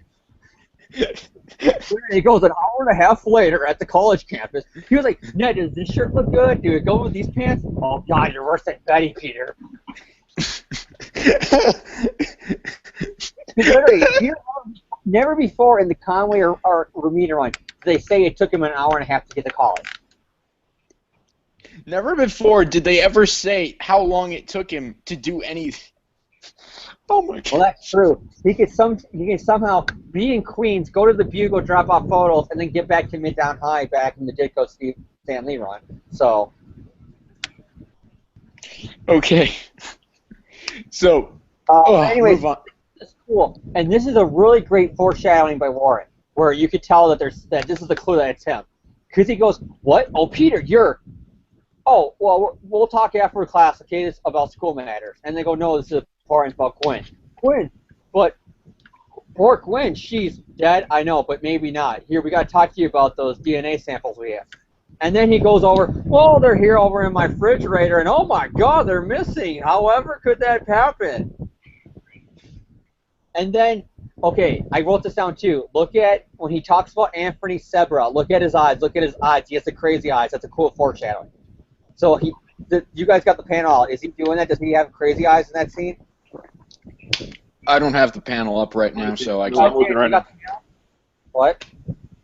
Yeah, he does. Yeah, he's like this with like when he's cleaning the glasses. When you see him, he's all like this, like, oh, it must have been my assistant. It's Anthony Sebra. He's the one who did it. Yes, it was him. He's the murderer. He's Jackal. He's the cloner. Like literally, he looks insane. Which is Why good. is there so much wind? Who's blowing into their microphone? Nobody is. It's the wind outside, John. It's that loud, the storm. Oh, sorry. Jackass. You call it jackass? And then, okay, then Peter and Ned leave because they're like, we got to find Anthony Sebra. Yeah, let's go find. I'm going to head to the Bugle. You go look for Anthony Sebra. Great. Adios, amigo, because Peter, for some reason, thinks he's a tarantula. And speaking of tarantula, he goes web swinging, he goes to find everybody. All of a sudden, boom, it starts building. Tarantula's in there. They fight again. They fight over a beer billboard that happens to be right next to a water tower. So when Tarantula steps on it, it makes the stinger go in. It causes the water tower to spill out. And Peter makes, and it's, yes, of course, it's the joke. Oh, it's like they opened the beer. Anyways, they fight. Peter drags them away. Then Jackal comes up behind him, surprises him, and Peter goes, "No, you! But there was no spider sense warning. How could you sneak up behind me?" Even though the panel before he says my spider sense is tingling when it happens, and he's all like, "Yes, Spider-Man, it's me, and I got Ned Leeds and Gwen Stacy here with me because I'll reveal to you why your spider sense didn't go off." Because your spider sense doesn't go off to friends. Yes, it does. That's not how it fucking works. But he takes off the mask and it's Miles Warren. He goes, because it won't warn you a friend. And we have always been friends, haven't we, Peter? Warren, Professor Warren, you're the Jackal? I'm not even going to question the fact you're calling me Peter. All right, James. And that ends this issue. No, it's just the ending that gives me head palms. The rest of the issue is actually pretty good. It's just the ending is kind of weird. With the whole spider sense not working. It's confusing. Yeah. Why does the spider sense work this way? And oh my god, it's a Clone Saga. All right, James, give us the usual breakdown, thoughts, all that good stuff. I like it.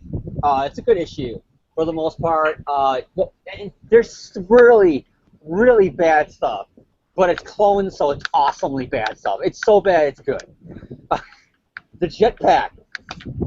Like I said, you might think that's the most Gwen Stacy's coat being a jetpack. You might think that's the most WTF moment you can get with Spider-Man. But remember, this is the story number 2 of the Clone Saga out of thousands. Thousands of painstaking hours. And that's not counting carry-on in the 80s high evolutionary stuff. I'm talking strictly Clone Saga, Ben Reilly, Jackal stuff. You got that. That's really cheesy. The cop moment is completely fucking retarded because, again, all they got Peter Parker and Spider-Man for is breaking windows, and they're ready to murder him. And you don't even got the cop yelling at him like, what are you doing? We want you to just bring him into questioning for all the stuff that's been going on in the city with the vandalisms. What the fuck are you doing? No, he's like, you couldn't kill Spider-Man? 20 years probation when I'll pay and your family's gonna starve. NYPD is fucked up. No wonder the 70s had a high crime rate in New York. History joke. Live in Gotham City for this issue? No, because he didn't run into a brooding piece of crap. You got the MJ element here, because even though MJ only appears little in this whole storyline, she appears for the kiss, she appears for when Gwen shows up again, she appears with the talk with Aunt May, and this is the 4th time she really appears. But I like to argue this is a Peter and Gwen storyline, especially when we get to the end of it. And I mean, a Peter and MJ storyline. And that MJ panel, I think, is actually pretty good. These guys don't agree with me because they say it's sounds bitchy and bossy. But like I said, this is the first real time the real Mary Jane is showing up. And she doesn't know how to do this. And being an actress, she's saying stuff that she's heard probably a million times in movies and plays before. So she's all like, "Oh, tell the Gwyn clone this is an act of declaration of war because all fair in love when it's love and war, and you're my man. I care about you. I thought you cared about me. That kiss was fantastic. And Peter, don't you close that door on me? Don't you?" I think it's actually pretty good because she's out of her element. I feel like when I see this page. So that's really good. The Ned Leeds stuff is comedy 70s gold. With Peter like, "Do you want some lumps with your coffee? Pay no attention, I'm wearing nothing under this robe. I got some lumps right here for you. I bet you like your coffee hot, Ned." Well, anyways, it's getting hot in here, so take off all your clothes. Already did it, Ned. Oh, enough with the gay jokes of Peter and Ned. Let's actually move on before we offend somebody. Angel is the centerfold. 70s cheese in this comic. It's Clone Saga. It's so bad, good stuff in this comic. And the reveal of the Jackal is really good, especially because if you go back to our old podcast, we went in order, there is sometimes with Warren in those old Stan Lee issues that people will call out as unintentional foreshadowing.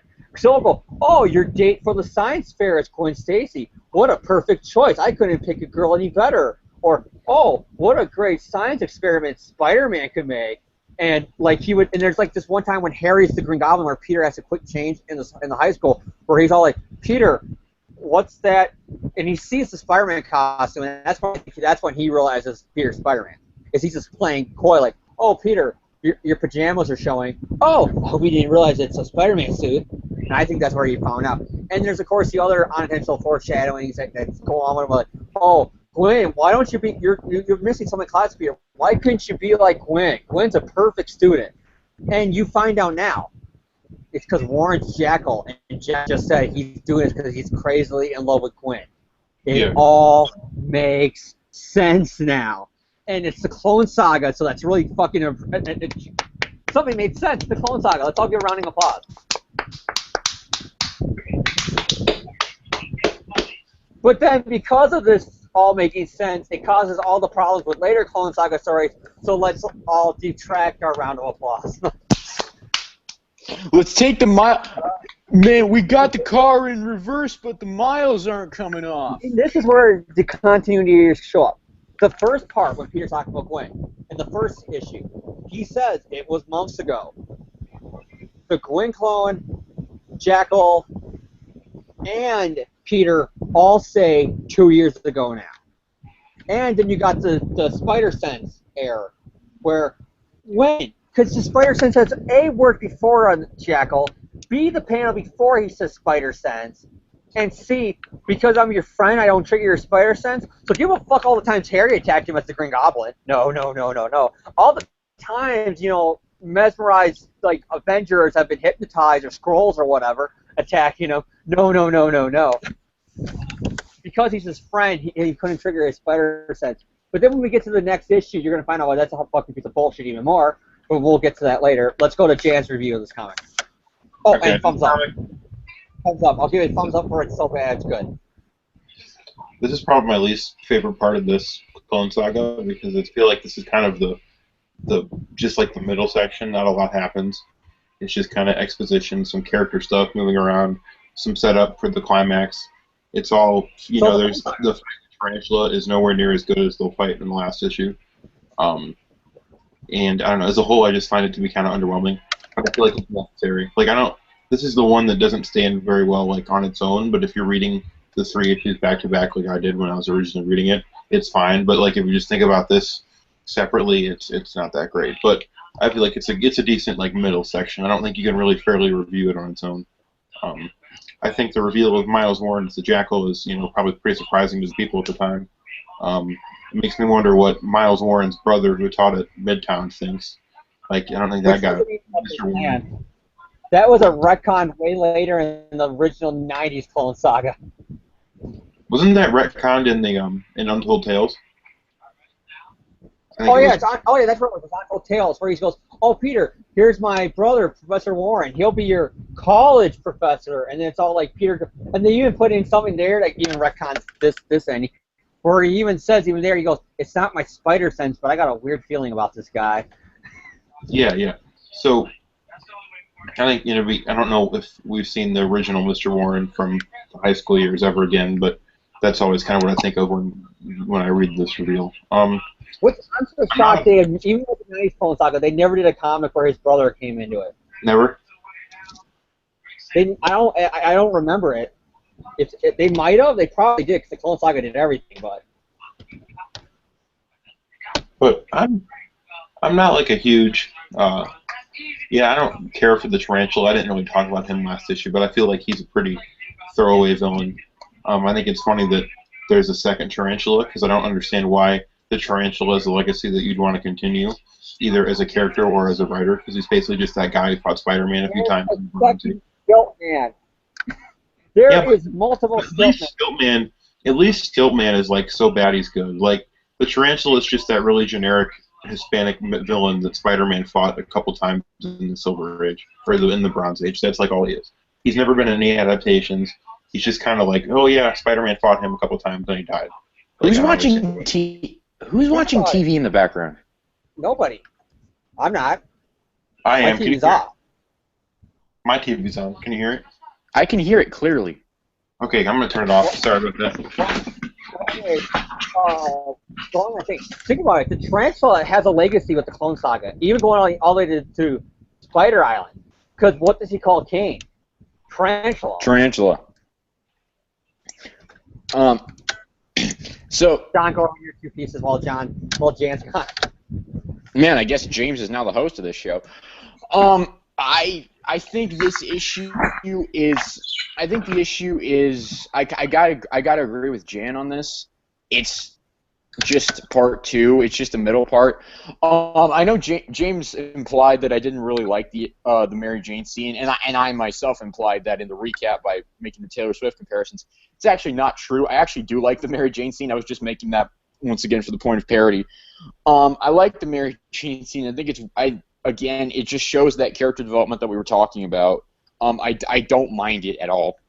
But other than that, there's not a whole lot to this issue aside from, Peter and Ned, do they have latent homosexual tendencies? There's nothing wrong with that. It's just I never found them to be each other's type. Sad thing is they didn't plan that, but it's the whole idea of Peter's like, oh, I was in the bathtub with a bubble bath. Would you like to have some coffee in my house, Ned? I could put some of my cream in if you want to. John, no.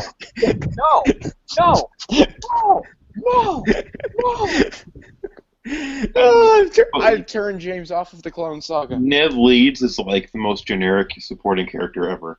Like, I cannot tell you more things about his character than that he likes Betty and is a fairly nice guy. Like, Ned Leeds is either a complete jerk or he's just a completely generic character.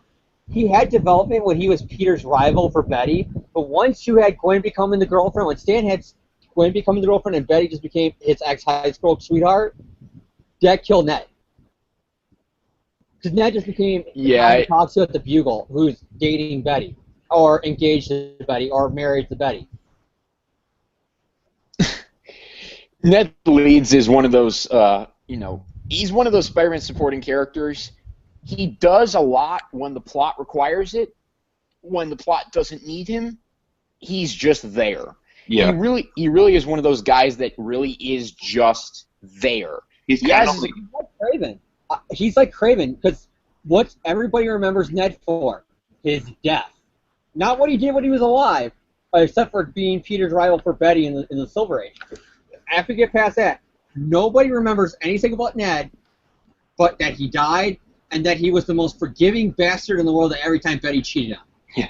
Well, it's funny because he was the Chris Pantino to Betty's Sonny. And I know I'm making a lot of wrestling references. I don't give a shit. Well, Ned Leeds reminds me of, and John's not going to get this, but James will. He reminds me of, like, Eddie Thawne from The Flash. Like, he's just kind of the rival guy, and he's pretty generic and doesn't have much personality, and he's just kind of there. I would go as far as to say they base that on, because the writer said they pulled from a lot of comics. I'll say they base that on Ned. Yeah, probably. I'll give you that, Jan, for Flash. I think that's where, if they drew anything from Spider-Man, it was Ned and Peter's love triangle with Betty in the 60s. Yeah. And so I'm just going to continue on with my my thoughts here. Hey, John, fuck you. Okay. Well, there goes our. Jan, if you want to go, Jan, if you want to leave and go do your own like Flash podcast, go. We don't want you. Jan is probably going to do his own Flash podcast one day. But he's gonna go head to head with us, call it Flash's Tangled WebShow, and doesn't care that the name doesn't make sense. No, I'd recruit you guys, and I'd make you watch every episode with me. Yeah, that's not going to happen. I already watched the show. Oh, you're torturing me by making me watch a show I like. Oh my God, Jan, I am so upset. How make you watch a good show? Yeah. You're gonna make me go watch a movie I like? Oh. I actually don't like the show, but You don't not like it though, do you? Whatever. I don't like. No, I've seen it. I don't like it. Okay. Before we get into this Flash podcast, let's go back to the Clone Saga. So I like Peter. I like Peter and Ned's interesting interactions. I like the MJ scene, but once again, the art is a step down for me. I didn't really think that there was a lot of great development in this issue. Because obviously, I mean, the stuff we learned with Anthony Serba is complete, lie. So there isn't a lot to that. The tarantula fight. Anthony Serba being involved in a lie. I am not surprised. I am so shocked that Anthony Serba be a lie. Not like people thinking him being Ben Riley at one point, or people thinking that he was the Spider-Man skeleton inside the smokestack. So I agree with Jan. The tarantula fight leaves a lot to be desired. Overall, I give this issue a thumb sideways. I give it a neutral. It's not offensive. It's not great. It's just kind of there. I didn't give my rating. I'm going to give it a thumb sideways, too. I'm going to give Jan the leeway to go into his recap of Amazing 149 because he requested to do that. Before I do so, actually, though, I'm going to say the word frickin' actually again. But I'm going to give the rundown of the creative team here just really quickly. We got Gary Conway, author, Ross Andrew, artist, Mike Esposito, embellisher, Annette K, letterer, Vanish C, colorist, Marv Wolfman, editor.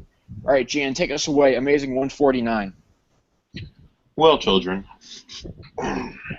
So, Amazing Spider-Man 149, a.k.a. Did you notice Jan's well taken care of palms there? Anyway, wait, wrong issue. That's disturbing. That was 150. How's it? It's my palm. What? You're a friggin' jerk. Dude, just go on. Anyway, Dude. So basically, Peter Parker's like, "Holy crap! Why is my spider sense not working the way it should?" And then he's like, "How did an old college professor get the jump on me? I don't know." So he's like, "Okay, well, I'm going to recap what happened to me because that's what happens to you when you're about to die. You just like think of the stuff that just happened to you instead of thinking about your grander life." Okay. And then Peter wakes up in a laboratory where is that supposed to be Ned Leeds? I guess that's Ned Leeds next to him. And Peter gets up and he tries to fight the Jackal and he gets his ass kicked because Spider-Man can't fight in this comic. And then the Jackal starts to explain his whole origin story about how he had a crush on Gwen Stacy, but he pretended he liked her like a daughter because he didn't want to feel like a creep. And then He's in denial. What? He's in denial. He thinks it's just I love her like a daughter, like I love Peter as a son. And it's when she dies that he realizes, no, this is more I'm psychotically obsessed with her. He never loved her. He's obsessed with her. That's the way I always feel about it. Yeah, exactly. And then he reads the paper and he finds out that apparently she was killed by Spider-Man, and that's what happened. And he's like cries and stuff because he's so sad. So he's like, well, you know what? I'm gonna clone her. Cry for days. He's like, you know what? I'm gonna clone her because apparently the Marvel executives from the '90s sent a message back into the past to tell Miles Warren they needed to come up with a seed for a storyline that they could milk for all the money they possibly could. And they were going bankrupt. Dan, it's Norman. Norman did that. Norman put the seeds in his head. Dude, no, it was the executives from the '90s. And then he thought it was Norman. And then Norman's like, why is this? Okay, that joke's not funny. Whatever, moving on. So then he has his, like, assistant.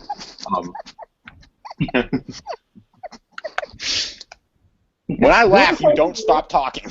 know what the funny thing is, though? Think about it. This is all a Norman Osborn plot, and the villain's Jackal. Wait, was Norman Osborn behind the one in the 70s too?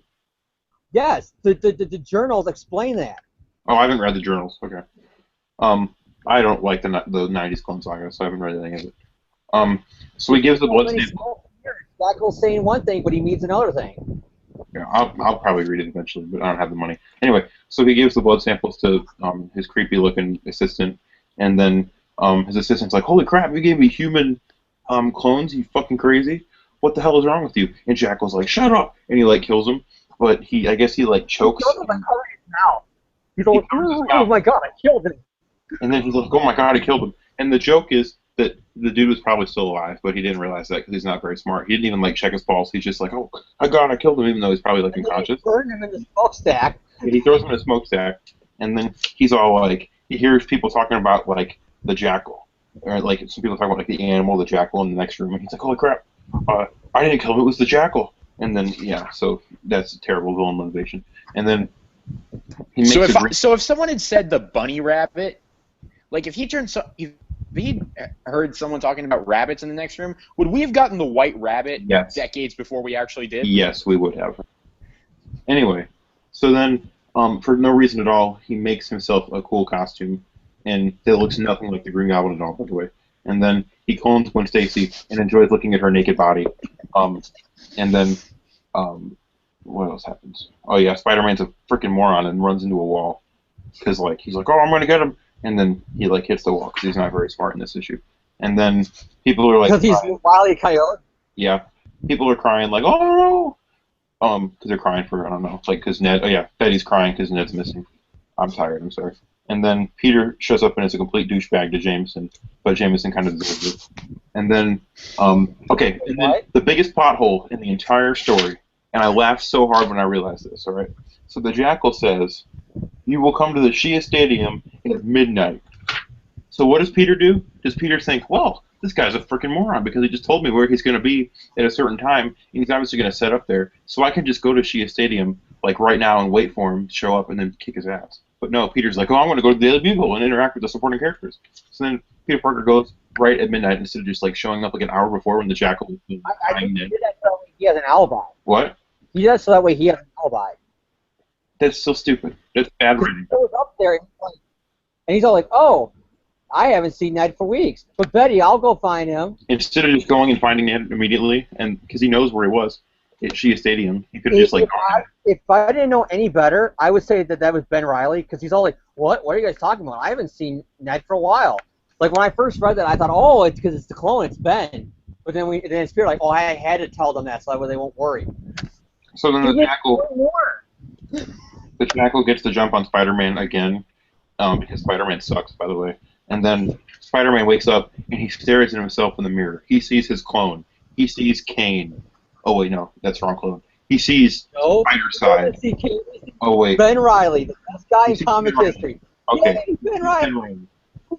And he's like, and then the Jackal's like, "Hey, mofos, fight each other to death, and then you can the survivor can save Ned Leeds." And Spider-Man's like, "Yeah, screw you, you green jackass. I'm just gonna go save Ned right now."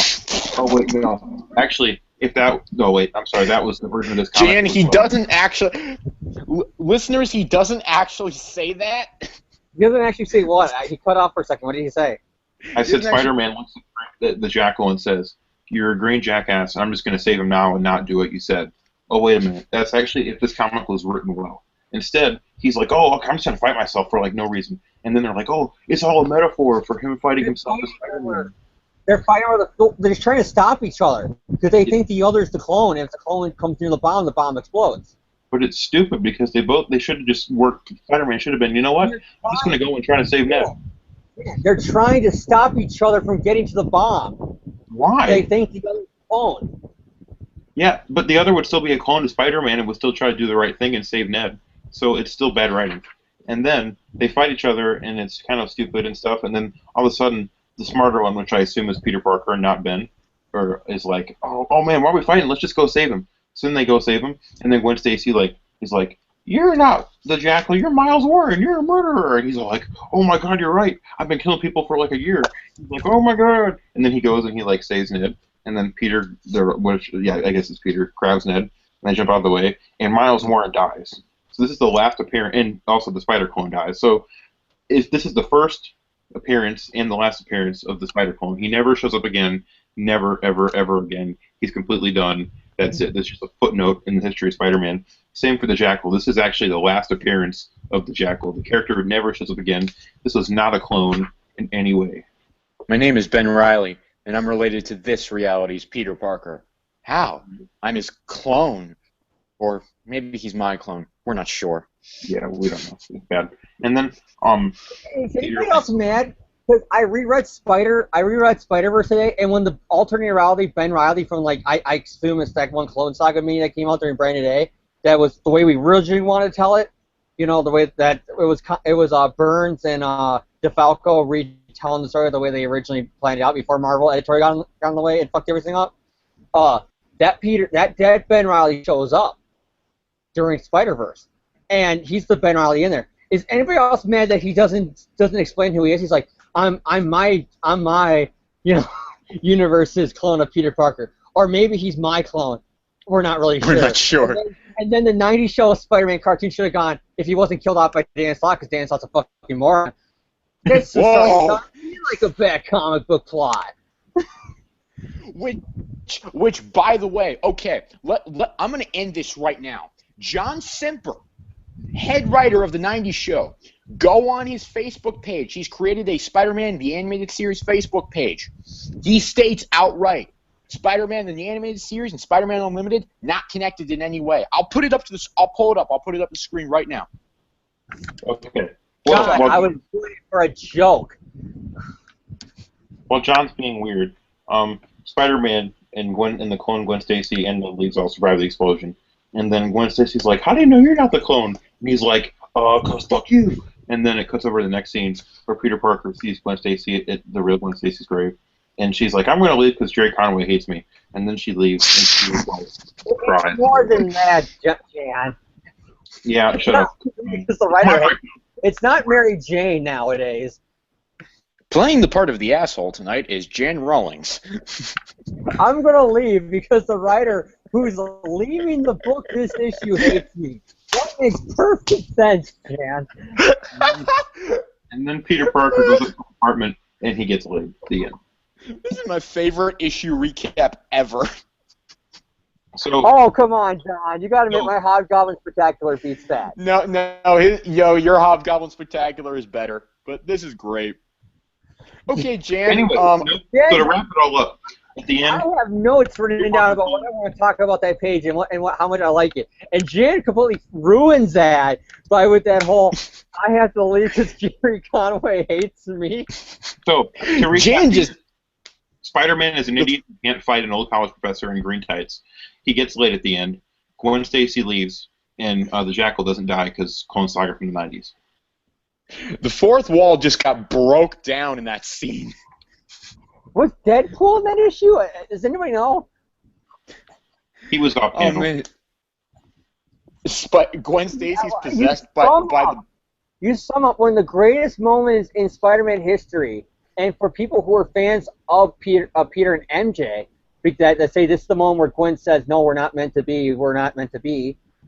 Jan ruined that by saying... That wasn't Gwen saying it. That was the Gwen clone, so that's actually not valid because that's not... The real Gwen wouldn't have said that. That was her saying, we're not meant to be together because I'm actually not a real person. I'm just a clone. But still, whatever. It's a powerful moment, and Jan ruins it with, I have to leave because Conway hates me. Has anybody watched the Simpsons episode of Poochie? You know that ended up, I have to go now. My home planet needs me. And it's the crappy animation of him being pulled away. And then there's like a stick figure of him blowing up, and it says, Poochie died, not going back to his home planet. That's basically what Jan said right there.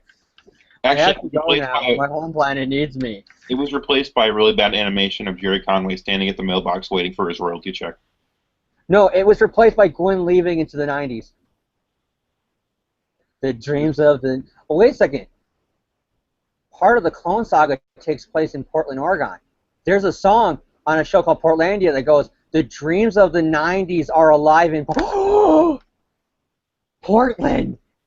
It's all a conspiracy theory. It makes sense. Oh no, I'm not. I'm just kidding. It's the Clone Saga. It's a bad comic book plot. All right. But I'm sure John's gonna want us to move on. So do your plot thing. I mean your breakdown. Even though I tore it to shreds because I was trying to upstage James's spectacular review, and I probably failed because I'm not funny. But No. Trust me. My whole thing altogether is funny, but your one-off ending joke is the funniest one. Yeah, pretty much. Funniest, but altogether, my spectacular one is the better all picture. I'll take second best. I've been doing that my whole life. Anyway. That's so depressing. Yeah.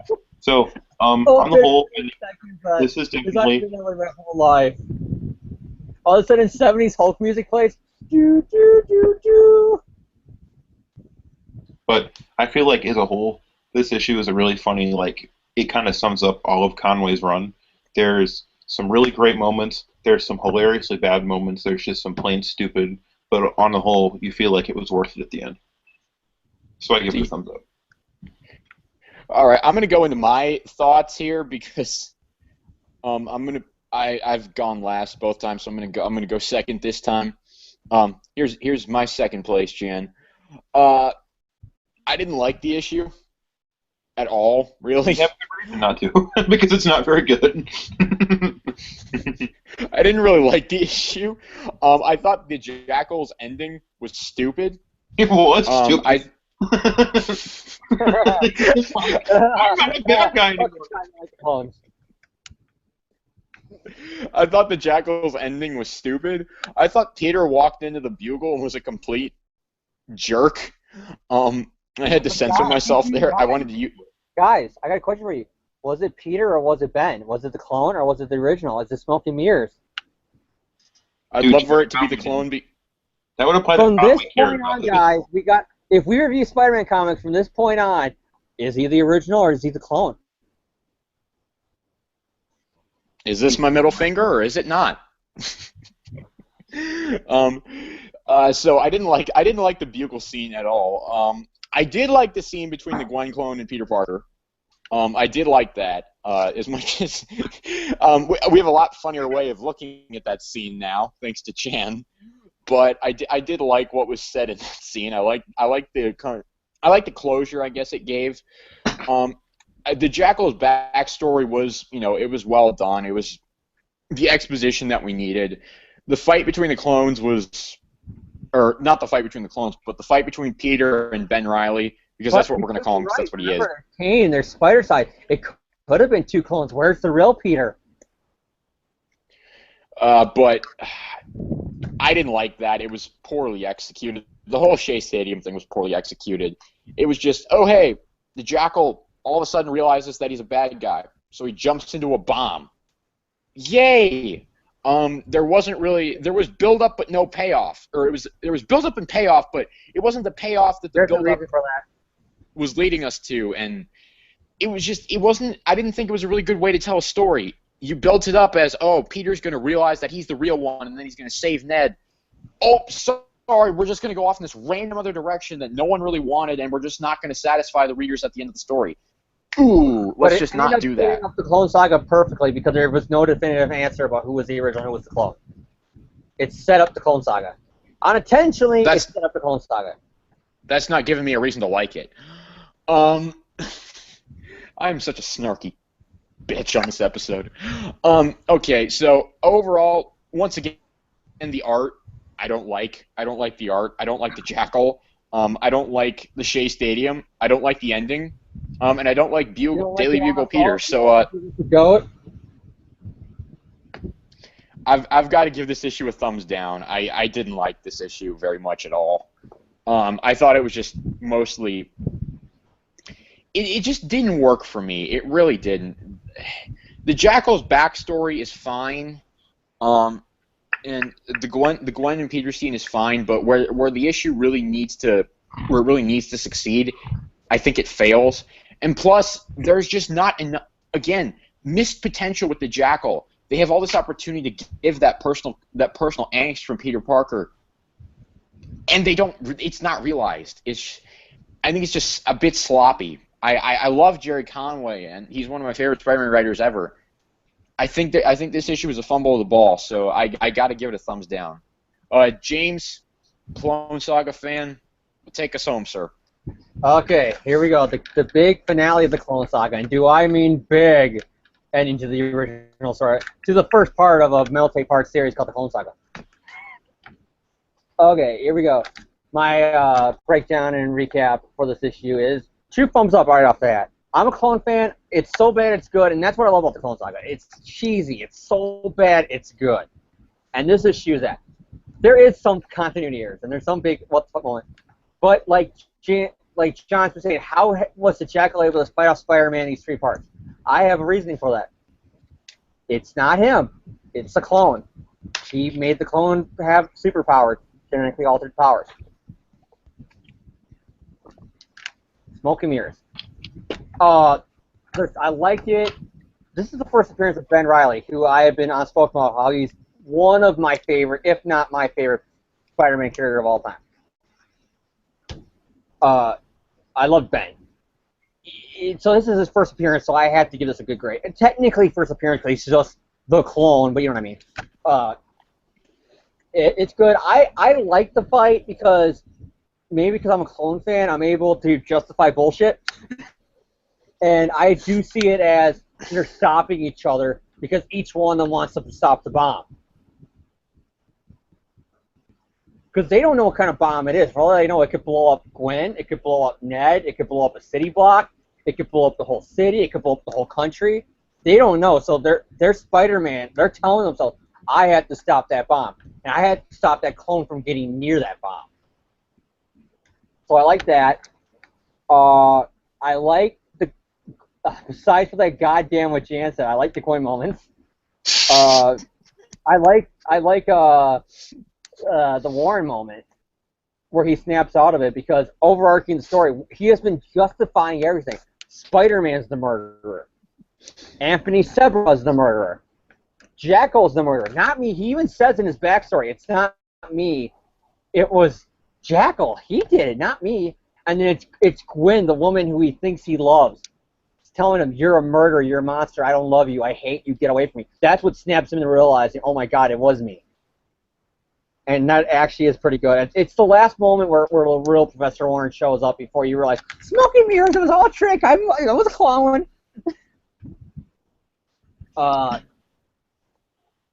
The Anthony Sebra part I don't get. With the whole, oh my God, the samples you gave me, they were human. We gotta destroy them. Why? Those are organs, like hearts, lungs, limbs, brains, you name it. Stuff that could save people's lives. And you're like, they're clones, they're an abomination, we must kill them. Warren's actually right by saying no. And all right, so the covering the mouth somehow kills him. Because that's all he does is cover his mouth like, no, you can't, shut up. Oh my God, I killed him. What have I done? I mean, what did the Jackal do? And then you get to that Gwen page, and other than, like I said, what the fuck Jan said, I love it because I feel like there's some people that say that this is a Gwen and Peter story, but it's not. It could never be because it's not even Gwen. It's her clone. But what I will give them is it's a Mary Jane and Peter story. It's about cementing them as their relationship. Peter, inside, has been guilty about Gwen's death, and moving on, he must feel like he's having an affair. Because him and Gwen never had that closure. They never broke up. He feels like he's having an affair with another woman, and he's so heartbroken about it. And Gwen, in that panel, I know Jan doesn't agree with me, but in my heart, and to a lot of fans, this is the moment where it's like Peter's basically getting what he wants. Gwen from beyond the grave says, pretty much to him, move on. I'm moving on. You need to move on. This can't happen. Peter, we can't pretend that what Peter and Gwen had is what we will have. Move on. Go. I'm leaving. I'm getting out of town. Doesn't have anything to do with Conway. No, you're assuming that I'm saying it was I love that. I just love that how it is. It's pretty much Gwen saying no, Peter, goodbye. It's Gwen. It's him getting that sign from Gwen. It's okay to move on, basically. And then Peter leaves, and then he goes back to to his apartment, and I love that panel when he's walking home, and he's all like, "Man, I hope one day somebody could explain this all to me." Oh, famous last words when it comes to Clone Saga. I wish somebody could explain it to me. And then you get the whole continuity error again with the spider sense because it goes off because somebody's in his apartment, which is his girlfriend. And he's all like, it has to be. He opens her and it's Mary Jane. And this is the moment that I feel like they consummate their relationship.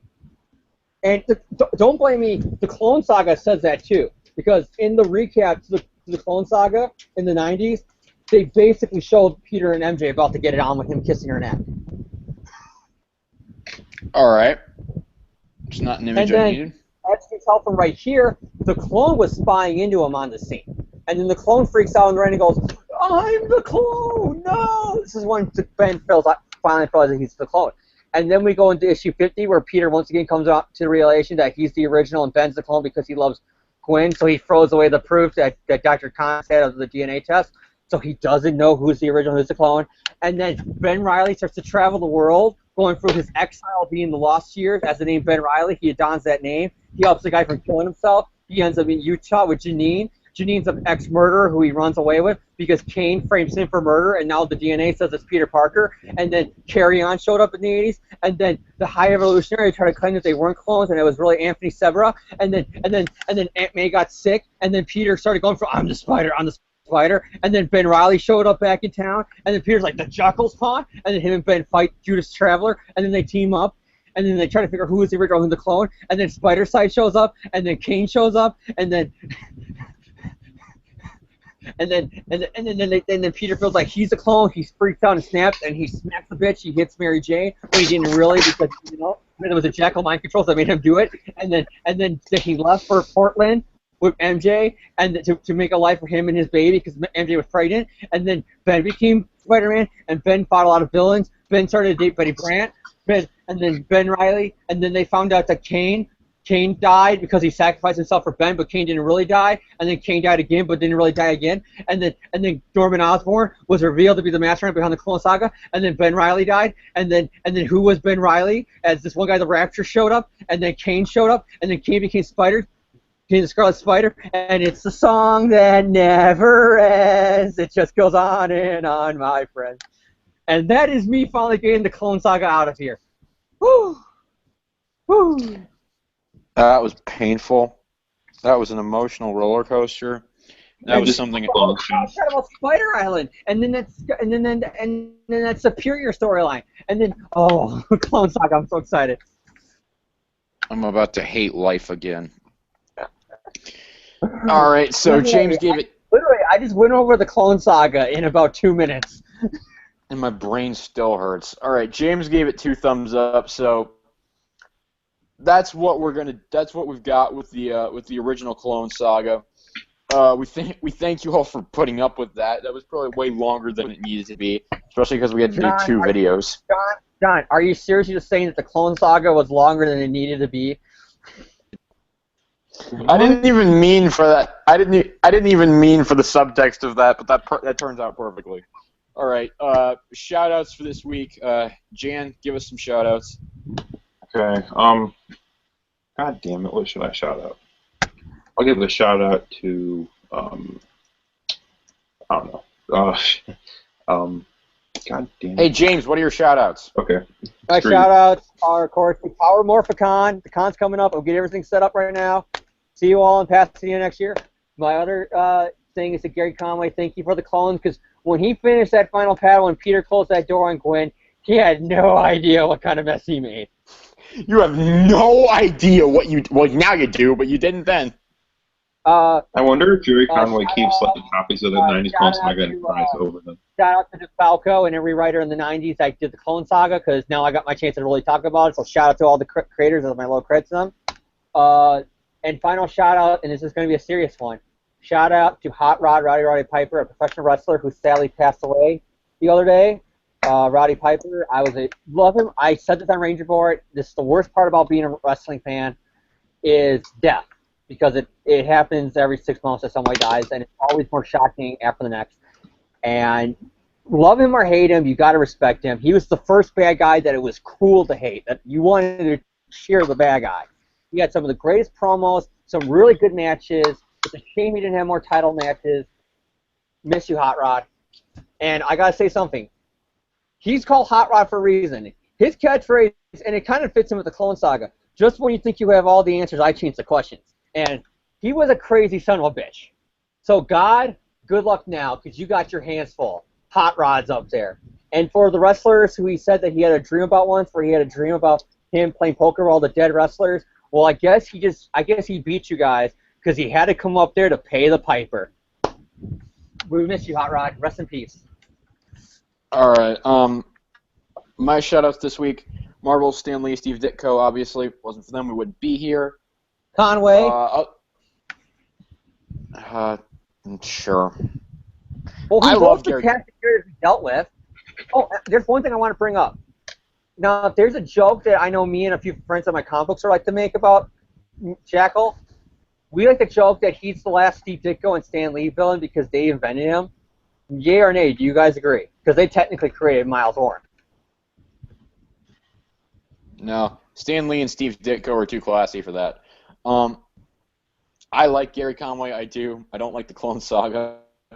What was my other shout-out I was going to give? I've completely forgotten what it is now, and it's not going to come back to me anytime soon. So, basically, thank you guys for putting up with this episode. I know there's been a lot of technical difficulties. We apologize for that. My throat is so sore and dry. I need some water now because of my big, long 2-minute going over the complete Clone Saga. Yeah, I don't think you took a single breath in there. No, I did. I got anyway. out of breath by the time I got to the Jewish Traveler bullshit. All right, but yeah, well, we hope to see you guys next week. Thank you all for tuning in, and see you guys later. Yeah, see you guys next time, and it's my turn to pick a comic, and I think I hear wedding bells ringing, and I'm not talking about Renew Your Vows. Bye, people, yeah. Bye. Bye. Bye. Fuck you, Generation X.